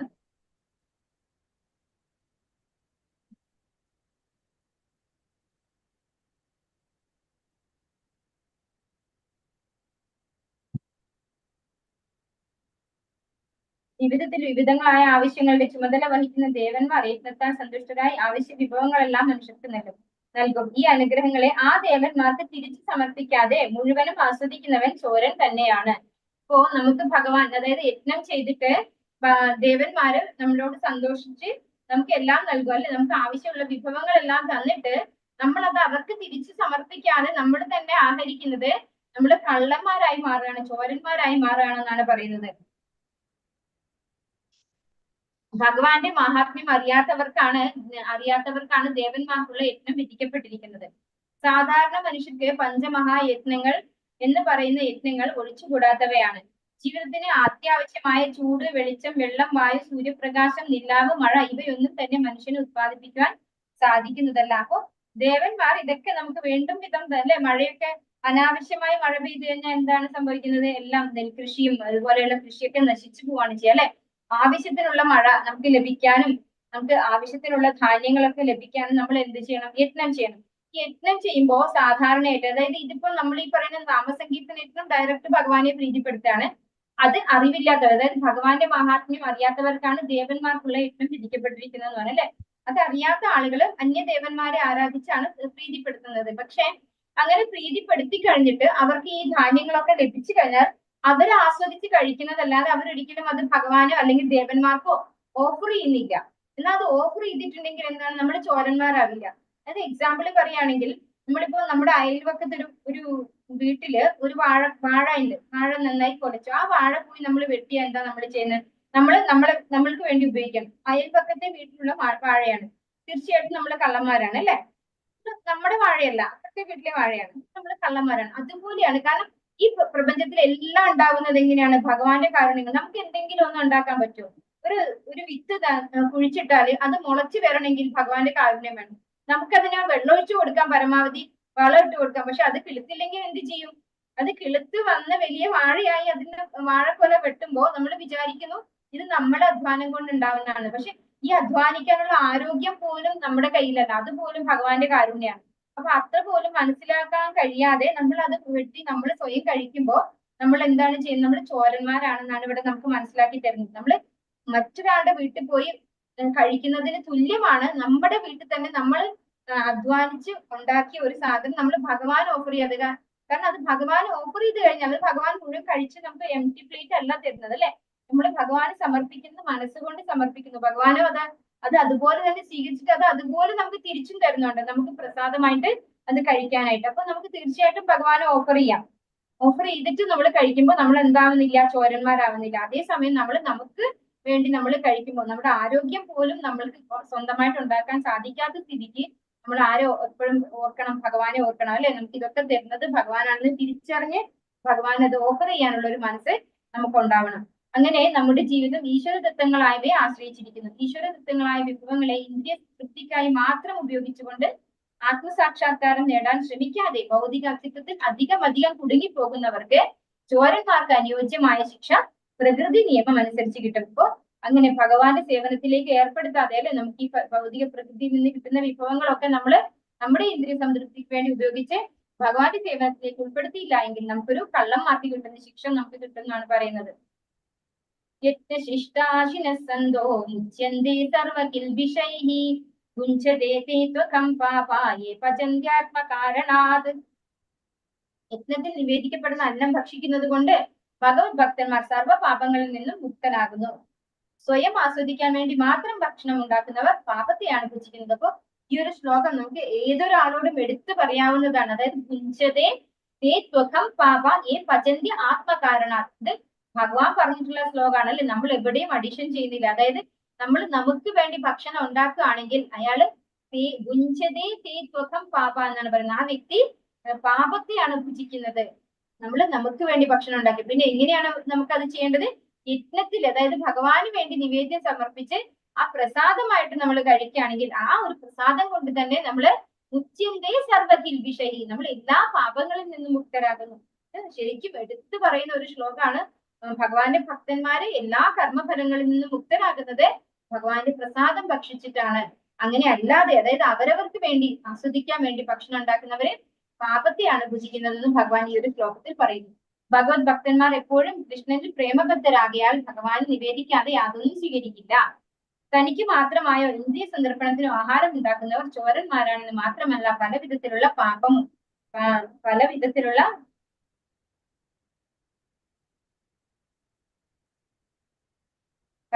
അതായത് അവർ പാപത്തെയാണ് ഭുജിക്കുന്നത്, ഉപഭോക്താക്കളാണെന്നാണ് പറയുന്നത്. അന്നാത് ഭവന്തി ഭൂതാനി പർജന്യാദന്ന സംഭവഃ യജ്ഞാത് ഭവതി പർജന്യോ യജ്ഞകർമ്മ സമുദ്ഭവഃ. എല്ലാ ജീവജാലങ്ങളും ധാന്യങ്ങൾ കൊണ്ട് ജീവിക്കുന്നു. അതാകട്ടെ മഴ മൂലം ഉണ്ടാകുന്നു. മഴ യജ്ഞത്തിൽ നിന്നുണ്ടാകുന്നു. യജ്ഞങ്ങൾ വിധിപ്രകാരമുള്ള കർമ്മങ്ങളിൽ നിന്നും. എങ്ങനെയാണ് മഴ? അത് അതിന്റെ ആ ഒരു റൂട്ടാണ് പറഞ്ഞത്. നമ്മൾ നേരത്തെ കണ്ട സ്ലൈഡ് ശരിക്കും ഇതിന്റെ കൂടെയാണ് വരേണ്ടത്. എല്ലാ ജീവജാലങ്ങളും ധാന്യങ്ങൾ കൊണ്ട് ജീവിക്കുന്നു അല്ലെ. നമ്മൾ ധാന്യങ്ങളാണ് ആഹരിക്കുന്നത്. അതെങ്ങനെയാ ഉണ്ടാകുന്നത്? മഴയിൽ നിന്നാണ് ഉണ്ടാകുന്നത്. മഴ എങ്ങനെയാ ഉണ്ടാവുക? അത് യജ്ഞങ്ങളിൽ നിന്നുണ്ടാകുന്നു അല്ലെ. യജ്ഞം ചെയ്യുമ്പോഴാണ് ദേവന്മാർ സംപ്രീതരാകുന്നത്. അങ്ങനെയാണ് മഴ ഉണ്ടാകുന്നത്. യജ്ഞങ്ങൾ വിധിപ്രകാരമുള്ള കർമ്മങ്ങളിൽ നിന്നും, അതായത് വേദഗീതങ്ങളായ കർമ്മങ്ങൾ ചെയ്യുമ്പോഴാണ് യജ്ഞങ്ങൾ വരുന്നത് അല്ലെ. യജ്ഞങ്ങൾ വേദ വിധിപ്രകാരമുള്ള കർമ്മങ്ങളിൽ നിന്ന് വരുന്നു. മഴ യജ്ഞത്തിൽ നിന്ന് വരുന്നു. പിന്നെ ധാന്യങ്ങള് മഴയിലൂടെ അല്ലെ. മഴയാണ് ധാന്യങ്ങൾ നമുക്ക് തരുന്നത്. അങ്ങനെ എല്ലാ ജീവജാലങ്ങളും ധാന്യങ്ങൾ കൊണ്ട് ജീവിക്കുന്നു. മനുഷ്യന് ഭക്ഷ്യയോഗ്യമായത് ധാന്യങ്ങളും പച്ചക്കറികളുമാണ്. അതുകൊണ്ട് കൃഷിഭൂമിയിലെ ഉത്പന്നങ്ങളെയാണ്, ഫാക്ടറിയിലെ ഉത്പന്നങ്ങളെ അല്ല നിലനിൽപ്പിനായി നമുക്ക് ആശ്രയിക്കേണ്ടി വരുന്നത്. അപ്പോൾ നമ്മൾ ഫാക്ടറിയിൽ ഉണ്ടാക്കുന്ന സാധനങ്ങളല്ല, കൃഷി ചെയ്ത് ഉണ്ടാക്കുന്ന സാധനങ്ങളെ ആശ്രയിച്ചാണ് നമ്മൾ ജീവിക്കുന്നത്. കൃഷിഭൂമിയിലെ ഉത്പാദനം മഴയെ ആശ്രയിച്ചിരിക്കും. മഴയാകട്ടെ സൂര്യചന്ദ്രൻ വരുണൻ മുതലായ കിങ്കരരെയും, അതായത് മറ്റു ദേവന്മാരെ അല്ലെ, സൂര്യൻ, ചന്ദ്രൻ, വരുണൻ മുതലായ ദേവന്മാരെ ആശ്രയിച്ചാണ് മഴ കിട്ടുന്നത്. യജ്ഞങ്ങൾ ചെയ്യുന്നത് കൊണ്ട് ഭഗവാനെ പ്രസാദിപ്പിക്കാം. ചെയ്യാതിരുന്നാൽ ദുർഭിക്ഷം അനുഭവപ്പെട്ടേക്കാം. പ്രകൃതി നിയമമാണ്. അതിപ്പോ നമ്മള് യജ്ഞം ചെയ്യുന്ന, നമുക്ക് ഇന്നത്തെ കാലത്ത് നമുക്ക് മനസ്സിലാക്കാൻ പറ്റുമല്ലേ, എല്ലാം കാലം തെറ്റിയ മഴയും കാലം തെറ്റിയിട്ടാണ് എല്ലാം വരുന്നത് അല്ലെ. അതെന്തുകൊണ്ടാണ്? ഇന്നത്തെ കാലത്ത് ആരും ഭഗവാനെ പ്രീതിപ്പെടുത്താൻ ഒരു യജ്ഞവും ചെയ്യുന്നില്ല. നാമസങ്കീർത്തന യജ്ഞം തന്നെ ഇപ്പോ കൃഷ്ണാബോധത്തിൽ വന്നിട്ടുള്ള ദുർലഭം ചിലർക്ക് മാത്രമാണ് ഇവിടെ ചെയ്യുന്നത്. അല്ലാതെ എല്ലാവരും എങ്ങനെയാണ്? അവരവർക്ക് തോന്നിയതുപോലെ ജീവിക്കുകയാണ് ചെയ്യുന്നത്. അപ്പോഴെന്താ ഉണ്ടാവുക?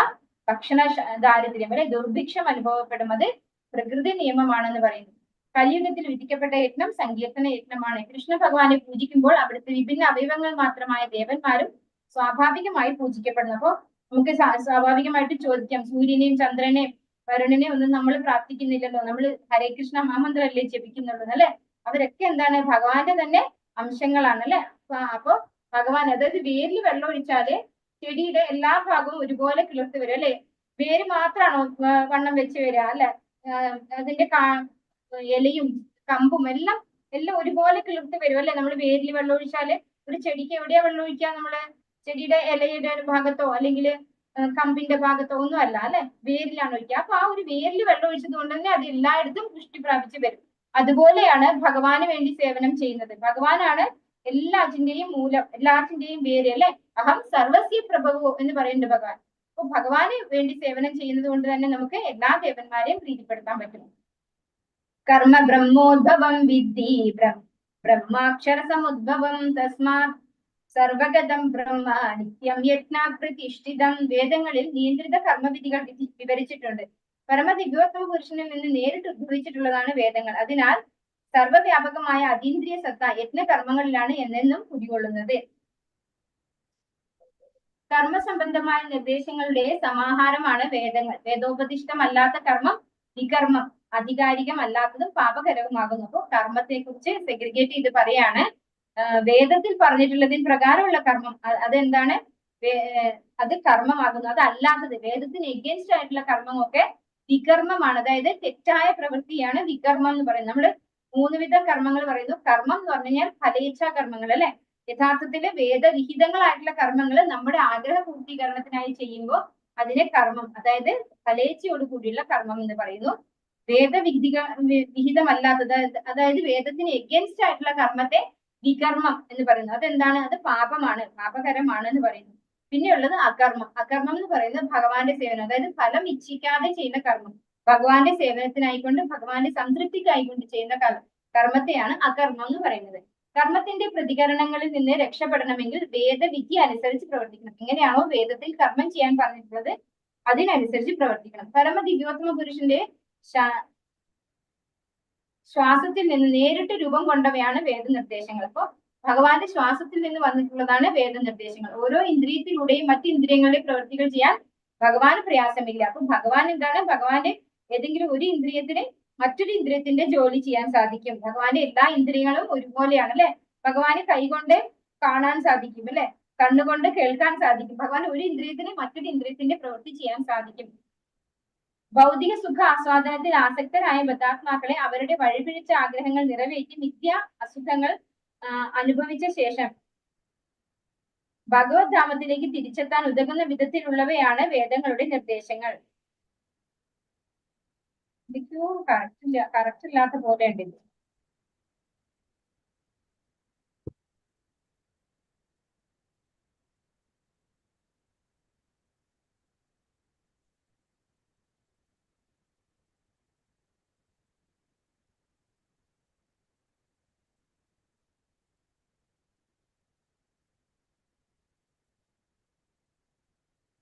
ഭൗതിക സുഖാസ്വാദനത്തിൽ ആസക്തരായ ബദ്ധാത്മാക്കളെ അവരുടെ വഴിപിഴിച്ച ആഗ്രഹങ്ങൾ നിറവേറ്റി മിഥ്യാസുഖങ്ങൾ അനുഭവിച്ച ശേഷം ഭഗവത് ധാമത്തിലേക്ക് തിരിച്ചെത്താൻ ഉതകുന്ന വിധത്തിലുള്ളവയാണ് വേദങ്ങളുടെ നിർദ്ദേശങ്ങൾ. അപ്പൊ നമ്മൾക്ക് ഭൗതികമായ ആസക്തി ഉണ്ടെങ്കിൽ ആ ആസക്തി അനുഭവിച്ച് തിരിച്ച് ഭഗവാന്റെ അടുത്തേക്ക് എങ്ങനെ എത്താൻ പറ്റും എന്നുള്ളതാണ് വേദങ്ങള് വ്യക്തമായിട്ട് നിർദ്ദേശിക്കുന്നത്. പക്ഷെ ഇന്നിപ്പോ വേദവിധി പ്രകാരം വേദങ്ങൾ പഠിച്ച അത് പ്രകാരം കർമ്മം ചെയ്യാന്ന് പറയുന്നത് നമുക്ക് വളരെ ബുദ്ധിമുട്ടുള്ള ഒരു കാര്യമാണ്. അപ്പോ ഡയറക്റ്റ് കൃഷ്ണാബോധത്തിലേക്കാണ് നമ്മളെ ഹരേ കൃഷ്ണ പ്രസ്ഥാനം നമ്മളെ കൊണ്ടുപോകുന്നത്. കാരണം വേദം പഠിച്ച് മനസ്സിലാക്കി അതിലുള്ളതെല്ലാം ചെയ്തു കഴിഞ്ഞാലും നമുക്ക് ഭാഗവതത്തിലൊക്കെ മനസ്സിലാക്കാൻ സാധിക്കും നമ്മൾ കുടുങ്ങി പോവുകയാണ് ചെയ്യുക പലേച്ഛാ കർമ്മങ്ങളിൽ. അതിനപ്പുറത്തോട്ട് കടക്കാൻ സാധിക്കാറില്ല. അപ്പോ അതുകൊണ്ട് ഈ ഒരു കലിയുഗത്തിൽ ഒരിക്കലും വേദവിധി പ്രകാരമുള്ള കർമ്മങ്ങൾ ചെയ്യണം എന്നല്ല പറയുന്നത്, ഭക്തിയുത സേവനം ചെയ്യണം എന്നാണ്. വൈദിക നിർദ്ദേശങ്ങൾ അനുഷ്ഠിക്കാൻ കഴിവില്ലാത്തവർക്കും കൃഷ്ണാബോധത്തിന്റെ സിദ്ധാന്തങ്ങൾ ഉൾക്കൊണ്ടുകൊണ്ട് പ്രവർത്തിക്കാം. വൈദിക യജ്ഞാനുഷ്ഠാനങ്ങളുടെ ഫലം ചെയ്യുമ്പോൾ നമ്മള് വൈദിക വിധി പ്രകാരം തന്നെ പ്രവർത്തിച്ചില്ലെങ്കിൽ നമുക്ക് കൃഷ്ണാബോധത്തിൽ പ്രവർത്തിച്ചു കഴിഞ്ഞാൽ ഈ ഒരു ഫലം തന്നെ നമുക്ക് കിട്ടും. അതായത് വൈദിക വിധി പ്രകാരം ചെയ്യുന്നതിന്റെ റിസൾട്ട് നമുക്ക് എവിടെ ഉണ്ടാവും? കൃഷ്ണാബോധത്തിൽ പ്രവർത്തിച്ചത് കൊണ്ടുണ്ടാവും. ഏവം പ്രവർത്തിതം ചക്രം നാനുവർത്തയതീഹയഃ അഘായുരിന്ദ്രിയാ രാമോ മോഹം പാർത്ഥ സജീവതി. പ്രിയപ്പെട്ട അർജുന, വേദങ്ങളാൽ സ്ഥാപിക്കപ്പെട്ട യത്നങ്ങളെ അനുഷ്ഠിക്കാതെ ജീവിക്കുന്നവർ പാപം നിറഞ്ഞ ജീവിതമാണ് നയിക്കുന്നത്. ഇന്ദ്രിയ സന്ദർപ്പണത്തിന് വേണ്ടി മാത്രം ആഗ്രഹിക്കുന്ന അവന്റെ ജീവിതം ഫലമില്ലാത്തതാണ്. അപ്പോ വേദങ്ങളിൽ സ്ഥാപിക്കപ്പെട്ട യത്നങ്ങൾ അനുഷ്ഠിക്കാതെ ആ യത്നങ്ങളൊന്നും ചെയ്യാതെ സ്വന്തം ഇന്ദ്രിയത്തെ മാത്രം സംതൃപ്തിപ്പെടുത്തുന്നവൻ അവന്റെ ജീവിതം എന്താണ്? വ്യർത്ഥമാണെന്ന് പറയുന്നു. കർമ്മയോഗം, ധ്യാനയോഗം, ഭക്തിയോഗം എന്നീ 3 വഴികളിൽ ഏതിലൂടെ ആയാലും ശരി പ്രകൃതി നിയമങ്ങൾക്കനുസരിച്ച് മനുഷ്യ ജീവിതം ആത്മസാക്ഷാത്കാരത്തിന് വേണ്ടിയുള്ളതാണ്. ഇന്ദ്രിയ സുഖ ആസക്തരായവർ യജ്ഞാനുഷ്ഠാനങ്ങൾ കൊണ്ട് സ്വയം ശുദ്ധീകരിക്കുക തന്നെ വേണം. യജ്ഞാനുഷ്ഠാനത്താൽ പരിശീലനം സിദ്ധിച്ചവർ തീർച്ചയായും കൃഷ്ണാബോധം നേടും. യജ്ഞാദികൾ ചെയ്തിട്ടും കൃഷ്ണാബോധം ഉദിക്കുന്നില്ലെങ്കിൽ അത്തരം വൈദിക വിധികൾ വെറും സന്മാർഗ നിയമങ്ങൾ ആയേ കരുതാൻ കഴിയും. അപ്പോ നമ്മൾ ഇത്രയൊക്കെ യത്നങ്ങൾ ചെയ്തിട്ടും നമുക്ക് കൃഷ്ണാബോധത്തിൽ എത്താൻ സാധിക്കുന്നില്ലെങ്കിൽ അതെന്താണ്? അത് വെറും ഒരു പുണ്യപ്രവൃത്തി മാത്രമായിട്ട് മാറും. ഏതൊക്കെ വഴികളിലൂടെയാണ് ആത്മസാക്ഷാത്കാരം പറഞ്ഞിരിക്കുന്നത്? കർമ്മയോഗം, ധ്യാനയോഗം, ഭക്തിയോഗം. ഇതിൽ ഏത് വഴിയിലൂടെ ആയാലും ആത്മസാക്ഷാത്കാരം ചെയ്യണം നമ്മള് മനുഷ്യ ശരീരം കിട്ടിക്കഴിഞ്ഞത് കൊണ്ട്. ഇന്ദ്രിയ സുഖ ആസക്തരായവർ അതായത് ഇന്ദ്രിയ സുഖം വേണം എന്ന് ആഗ്രഹിക്കുന്നവർ അവരെന്ത് ചെയ്യണം? യജ്ഞാനുഷ്ഠാനങ്ങൾ കൊണ്ട് സ്വയം പരിശുദ്ധീകരിക്കണം. ആത്മതൃപ്തശ്ച മാനവഃ ആത്മന്യേവ ച സന്തുഷ്ടഃ തസ്യ കാര്യം ന വിദ്യതേ. മനുഷ്യ ജീവിതം ആത്മസാക്ഷാത്കാരത്തിന് വേണ്ടി ഒഴിഞ്ഞു വെക്കുകയും ആത്മാരാമനായി വർത്തിക്കുകയും ആത്മാവിൽ പൂർണ്ണ തൃപ്തനായിരിക്കുകയും ചെയ്യുന്നവന് കർത്തവ്യങ്ങൾ ഒന്നുമില്ല. അപ്പൊ ആത്മസാക്ഷാത്കാരത്തിന് വേണ്ടിയാണ് നമ്മുടെ ഈ ജീവിതം എന്ന് തിരിച്ചറിഞ്ഞ് ആത്മാരാമനായിട്ട് പ്രവർത്തിക്കുക. ആത്മാരാമൻ എന്ന് പറഞ്ഞാൽ എന്താണ്? ആത്മാവിൽ സംതൃപ്തനാകുന്നവൻ, അതായത് ശരീരത്തിന്റെ ഇന്ദ്രിയങ്ങളുടെ ആവശ്യത്തിലല്ല ആത്മാവിൽ സംതൃപ്തനായിരിക്കുന്നവൻ പൂർണ്ണ തൃപ്തനായിരിക്കുകയും ചെയ്യുന്നു. അങ്ങനെയുള്ളവന് കർമ്മങ്ങളൊന്നുമില്ല. എന്താണ് പ്രഭുപാദ് പറഞ്ഞു തരുന്നത്? കൃഷ്ണാബോധം സിദ്ധിച്ച ഒരാൾക്ക് മേലിൽ ഭൗതിക പ്രവർത്തനത്തിൽ താല്പര്യമോ ആസക്തിയോ ഇല്ലാതാവുന്നു. അല്ലെ, നമുക്ക് അറ്റാച്ച്മെന്റ് ഇല്ല. നമ്മൾ പ്രവൃത്തി ചെയ്യാതിരിക്കുകയല്ല ചെയ്യുന്നത്, നമുക്ക് അതിനോട് അറ്റാച്ച്മെന്റ് ഇല്ലാണ്ടാവുന്നു. ഭൗതിക പ്രവർത്തനങ്ങളിൽ നമുക്ക് ആസക്തി ഉണ്ടാവില്ല. കൃഷ്ണാബോധം ഉദിക്കുന്നത് കൊണ്ട് ഒരാൾക്ക് അനേകായിരം യജ്ഞാനുഷ്ഠങ്ങൾ കൊണ്ട് സാധിക്കാവുന്ന വിധത്തിൽ ഹൃദയ മാലിന്യമാകെ ഒഴിഞ്ഞു പോവുകയും ഭഗവാനുമായുള്ള ബന്ധത്തിന്റെ ശാശ്വതത്വത്തിൽ പൂർണ്ണ വിശ്വാസം ഉണ്ടാവുകയും ചെയ്യുന്നു. അപ്പോ കൃഷ്ണാബോധത്തിൽ പ്രവർത്തിക്കുന്നത് കൊണ്ട്, അങ്ങനെ കൃഷ്ണാബോധം ഉണ്ടാവുന്നത് കൊണ്ട് ഒരാൾക്ക് എത്രയോ യജ്ഞങ്ങൾ, അല്ലെ, അനേകായിരം യജ്ഞങ്ങൾ കൊണ്ട് ചെയ്യുന്നത് സാധ്യമാകുന്നു. ഹൃദയ മാലിന്യം ഒഴിഞ്ഞു പോവുകയും. കാരണം എന്തുകൊണ്ടാണ്? പരമം പവിത്രം ഭഗവാൻ അർജുനൻ പറയുന്നത് ഭഗവാൻ, അല്ലെ, പരമപവിത്രനായിട്ടുള്ള ഭഗവാനെയാണ് ആര് ഹൃദയത്തിൽ കൊണ്ടു നടക്കുന്നത്? കൃഷ്ണാബോധമുള്ള വ്യക്തി കൊണ്ടു നടക്കുന്നത്. അപ്പൊ ആ ആളിന്റെ ഹൃദയ മാലിന്യങ്ങൾ സ്വാഭാവികമായിട്ട് ഒഴിഞ്ഞു പോകും. ഭഗവാനുമായുള്ള ബന്ധത്തിന്റെ ശാശ്വതത്വത്തിൽ പൂർണ്ണ വിശ്വാസം ഉണ്ടാകുന്നു. അപ്പൊ അങ്ങനെ ഭഗവാന്റെ സേവനത്തിൽ ഏർപ്പെടുന്ന ആൾക്ക് ഭഗവാനില് പൂർണ്ണ വിശ്വാസം, ഭഗവാന്റെ അടുത്ത് എത്തുമ്പോൾ നമ്മൾ ശാശ്വതരാകും എന്നുള്ള പരിപൂർണ വിശ്വാസം ഉണ്ടായിരിക്കും. നൈവ തസ്യ കൃതേനാർത്ഥോ ന കൃതേനേഹ കശ്ചന നചാസ്യ സർവഭൂതേഷു കശ്ചിദർത്ഥ്യപാശ്രിതഃ. ആത്മസാക്ഷാത്കാരം ലഭിച്ചവന് തനിക്ക് വിധിക്കപ്പെട്ട കർത്തവ്യം നിറവേറ്റുന്നത് കൊണ്ട് നേടാനായിട്ടൊന്നുമില്ല. അത് ചെയ്യാതിരിക്കാൻ ഒരു കാരണവുമില്ല. അവന് മറ്റൊരു ജീവിയെയും ആശ്രയിക്കേണ്ടതുമില്ല. അപ്പോ ആത്മസാക്ഷാത്കാരനായിട്ടുള്ള വ്യക്തിക്ക് വിധിക്കപ്പെട്ട കർത്തവ്യം നിറവേറ്റുന്നത് കൊണ്ട് നേടാനായിട്ട്, അതുകൊണ്ട് എന്തെങ്കിലും ലാഭം കിട്ടാനില്ല, ആ വ്യക്തിക്ക് നേടാനായിട്ടൊന്നുമില്ല. അത് ചെയ്യാണ്ടിരിക്കാൻ ഒരു കാരണവുമില്ല. അല്ലെ, എനിക്ക് വിധിക്കപ്പെട്ട കർമ്മം എനിക്ക് ചെയ്യാൻ വയ്യ എന്ന് ആര് പറയില്ല? ആത്മസാക്ഷാത്കാരം ലഭിച്ച ഒരു വ്യക്തി പറയില്ല. അവന് മറ്റൊരു ജീവിയെയും ഒന്നിനും ആശ്രയിക്കേണ്ടതില്ല. അല്ലെ, അവൻ ആരെയും ആശ്രയിക്കേണ്ട ആവശ്യമില്ല. അതായത് അയാൾ എന്ത് ചെയ്താലും എന്താണ്? ഭഗവാന്റെ സേവനത്തിലായിരിക്കും. അല്ലെ, അയാൾക്ക് ഒന്നും ചെയ്യേണ്ടതായിട്ടുമില്ല, ഒന്നും ചെയ്തിട്ട് എന്തെങ്കിലും നേടാനുമില്ല. അങ്ങനെയുള്ള ഒരു അവസ്ഥയായിരിക്കും ആർക്ക്? ആത്മസാക്ഷാത്കാരം ലഭിച്ച ഒരു വ്യക്തിക്ക് ഉണ്ടാകുന്നത്. കൃഷ്ണാബോധവാനായ ഭക്തൻ ദേവന്മാരിലോ മനുഷ്യരിലോ അഭയം തേടുകയില്ല. ആത്മജ്ഞാനിക്ക് വിധിവിഹിതങ്ങളായ ഒരു കർമ്മവും ചെയ്യേണ്ട ബാധ്യതയില്ല. അതായത് ഒരു കമ്മിറ്റ്മെന്റ് ആരോടും ഉണ്ടാവില്ല. ആർക്കും? ആത്മസ്ഥിതനായിട്ടുള്ള ഒരു വ്യക്തിക്ക്, അല്ലെ, ആത്മാരാമനായിട്ടുള്ള വ്യക്തിക്ക് ആരോടും കമ്മിറ്റ്മെന്റ് ഇല്ല. തസ്മാദസക്ത സതതം കാര്യം കർമ്മ സമാചര അസക്തോ ഹ്യാചരൻ കർമ്മ പരമാപ്നോതി പുരുഷഃ. അതുകൊണ്ട് കർമ്മഫലകാംക്ഷ കൂടാതെ കടമ എന്ന നിലയ്ക്ക് കർത്തവ്യം നിറവേറ്റുക. നിഷ്കാമ പ്രവർത്തനം ഭക്തനെ പരമപദത്തിൽ എത്തിക്കും. അപ്പോൾ നമ്മൾ എങ്ങനെ കർമ്മം ചെയ്യണം? ഒന്നും ആഗ്രഹിക്കാതെ. നേരത്തെ ഞാൻ പറഞ്ഞു, കുട്ടികളെ വളർത്തുമ്പോൾ നമ്മൾ അമ്മമാർക്ക് ചെയ്യാൻ പറ്റുന്നത്, ഇത് ഭഗവാൻ എന്നെ ഏൽപ്പിച്ച ഒരു ജോലി ചെയ്യുന്നു, അല്ലെ, ആ രീതിയിൽ അവർ ചെയ്തു കഴിഞ്ഞാൽ അവർ വളർന്ന് വലുതായി നമുക്ക് തിരിച്ചൊന്നും തന്നില്ലെങ്കിലും അവർക്ക് ടെൻഷൻ ഉണ്ടാവില്ല. കാരണം എന്നെ നിലനിർത്തുന്നത് ഭഗവാനാണ്, ഞാൻ സേവനം ചെയ്യുന്നത് ഭഗവാനാണ്. അപ്പൊ എന്നെ നിലനിർത്തുന്ന റെസ്പോൺസിബിലിറ്റി ആർക്കാണ്? ഭഗവാനാണ്. അപ്പൊ ആ വ്യക്തിക്ക് എന്താണ്? ഫലകാംക്ഷയൊന്നും കൂടാതെ കർമ്മം ചെയ്യണം. അങ്ങനെ ചെയ്തു കഴിഞ്ഞാൽ ഒരു ഭക്തനെ അത് പരമപദത്തിൽ എത്തിക്കും. നിഷ്കാമ പ്രവർത്തനം പരമപദത്തിൽ എത്തിക്കുന്നു എന്നാണ് പറയുന്നത്. പരമപദം എന്നാൽ ഭക്തന്മാർക്ക് ഭഗവാനും അവ്യക്തിഗതവാദികൾക്ക് മുക്തിയുമാണ്. അപ്പൊ അവ്യക്തിഗതവാദികൾ എന്ന് പറഞ്ഞാൽ എന്താണ്? ഭഗവാനെ വ്യക്തി രൂപത്തിൽ ആരാധിക്കാത്തവർ, അല്ലെ, ഭഗവാൻ വ്യക്തിയല്ല അല്ലെങ്കിൽ ഭഗവാൻ രൂപമില്ല എന്ന് പറയുന്നവർക്ക് എന്താണത്? മുക്തിപ്രാപ്തിയാണ്. എന്നാൽ ഭക്തന്മാർക്ക് അത് ഭഗവാൻ തന്നെയാണ്. ഒരു നല്ല മനുഷ്യനോ അഹിംസാ നിരതനോ ആകണം എന്നത് വ്യക്തിപരമായ ആഗ്രഹമാണ്. ഭഗവത് പ്രീതിക്കായി പ്രവർത്തിക്കുക എന്നത് ഫലകാംക്ഷ കൂടാതെയുള്ള കർമ്മവും. ഇതാണ് ഭഗവാൻ ഉപദേശിക്കപ്പെട്ട ഉത്കൃഷ്ടമായ കർമ്മം. അതായത് ഒരു നല്ല മനുഷ്യനോ അഹിംസാ നിരതനോ ആകണം എന്നത് വ്യക്തിപരമായ ആഗ്രഹം, നമ്മുടെ ആഗ്രഹം മാത്രമാണ്, അല്ലെ. പക്ഷെ ഭഗവത് പ്രീതിക്കായി പ്രവർത്തിക്കുക എന്നത് ഫലകാംക്ഷ കൂടാതെയുള്ള കർമ്മം. എന്ത് പ്രവൃത്തിയും ഞാൻ ചെയ്യും അത് ഭഗവാനെ സംതൃപ്തിപ്പെടുത്തുന്നതാണെങ്കിൽ ഇതായിരിക്കണം ഉത്കൃഷ്ടമായ കർമ്മം. ഇതാണ് ഭഗവാനാൽ ഉപദേശിക്കപ്പെട്ട ഉത്കൃഷ്ടമായ കർമ്മം എന്നാണ് പറയുന്നത്. കർമ്മണൈവ ഹി സംസിദ്ധിം ആസ്ഥിതാ ജനകാദയഃ ലോകസംഗ്രഹമേവാപി സംപശ്യൻ കർത്തുമർഹസി. ജനകൻ മുതലായ രാജാക്കന്മാർ തങ്ങൾക്ക് വിധിച്ച കർമ്മങ്ങൾ മാത്രം അനുഷ്ഠിച്ച് പരിപൂർണതയിൽ എത്തിച്ചേർന്നു. അതിനാൽ സാമാന്യ ജനങ്ങളെ പഠിപ്പിക്കുന്നതിനായി നീ കർമ്മം ചെയ്യേണ്ടിയിരിക്കുന്നു. അപ്പോ ഇവിടെ അർജുനനോട് പറയുന്നത്, നിനക്ക് ഞാൻ പറഞ്ഞു തരുന്നല്ലേ. അർജുനൻ എന്താ ഭഗവാനോട് ചോദിച്ചത്? എനിക്ക് ഏതാണ് ശ്രേയസ്കരമായിട്ട് ആ ഒരേ ഒരു വഴി പറഞ്ഞതാന്ന് പറഞ്ഞിട്ടുണ്ട്, അല്ലെ. അപ്പൊ ഭഗവാൻ പറയാണ് ഇവിടെ, ജനകൻ പോലുള്ള രാജാക്കന്മാര് അവനവന് വിധിച്ച കർമ്മങ്ങൾ ചെയ്തിട്ട് പരിപൂർണതയിൽ എത്തിയിട്ടുണ്ട്. അതുപോലെ നീയും മറ്റുള്ളവരെ, സാമാന്യ ജനങ്ങളെ പഠിപ്പിക്കുന്നതിനായി സ്വന്തം കർമ്മം നിർവഹിക്കൂ എന്നാണ് ഇവിടെ പറയുന്നത്. കൃഷ്ണാബോധം സിദ്ധിച്ച ഒരാൾക്ക് ലൗകിക കാര്യങ്ങളിൽ താല്പര്യമില്ലെങ്കിലും എങ്ങനെ ജീവിക്കണമെന്നും പ്രവർത്തിക്കണമെന്നും സാമാന്യ ജനങ്ങളെ ഗ്രഹിപ്പിക്കാനായി ആ ഭക്തൻ കർമ്മനിരതനായിരിക്കും. ജനകനെ പോലുള്ളവർ ആത്മസാക്ഷാത്കാരം ലഭിച്ചവരായതിനാൽ വൈദിക വിധി പ്രകാരമുള്ള അനുഷ്ഠാനങ്ങളുടെ ആവശ്യമില്ലായിരുന്നു. എങ്കിലും സാമാന്യ ജനങ്ങൾക്ക് മാതൃക കാണിക്കാൻ വേണ്ടി വിധിവിഹിതങ്ങളായ അനുഷ്ഠാനങ്ങളെല്ലാം അവർ ചെയ്തു പോന്നു. അപ്പോ മറ്റുള്ളവരെ എങ്ങനെ ജീവിക്കണം എന്ന് കാണിച്ചു കൊടുക്കാനായിട്ട് അതിനു വേണ്ടിയാണ് അവര് തന്റെ നിയത കർമ്മങ്ങൾ ചെയ്തത്. അവർക്കത് ചെയ്യേണ്ട ആവശ്യമില്ല. കാരണം എന്തുകൊണ്ടാണ്? അവര് ഓൾറെഡി ആത്മസാക്ഷാത്കാരം നേടിയവരാണ്. അതുകൊണ്ട് അത് ചെയ്യേണ്ട ആവശ്യമില്ലെങ്കിലും മറ്റുള്ളവരെ നമ്മുടെ മാർഗം ഫോളോ ചെയ്യും. മറ്റുള്ളവർ നമ്മൾ എങ്ങനെയാണോ ചെയ്തത് അതുപോലെ ഫോളോ ചെയ്യും എന്നുള്ളത് കൊണ്ട് അവർക്കൊരു മാതൃകയായിക്കൊണ്ട് എല്ലാ കർമ്മങ്ങളും ചെയ്തു പോയിട്ടുണ്ട് ജനകനെ പോലെയുള്ള രാജാക്കന്മാര് എന്ന് പറയുന്നു.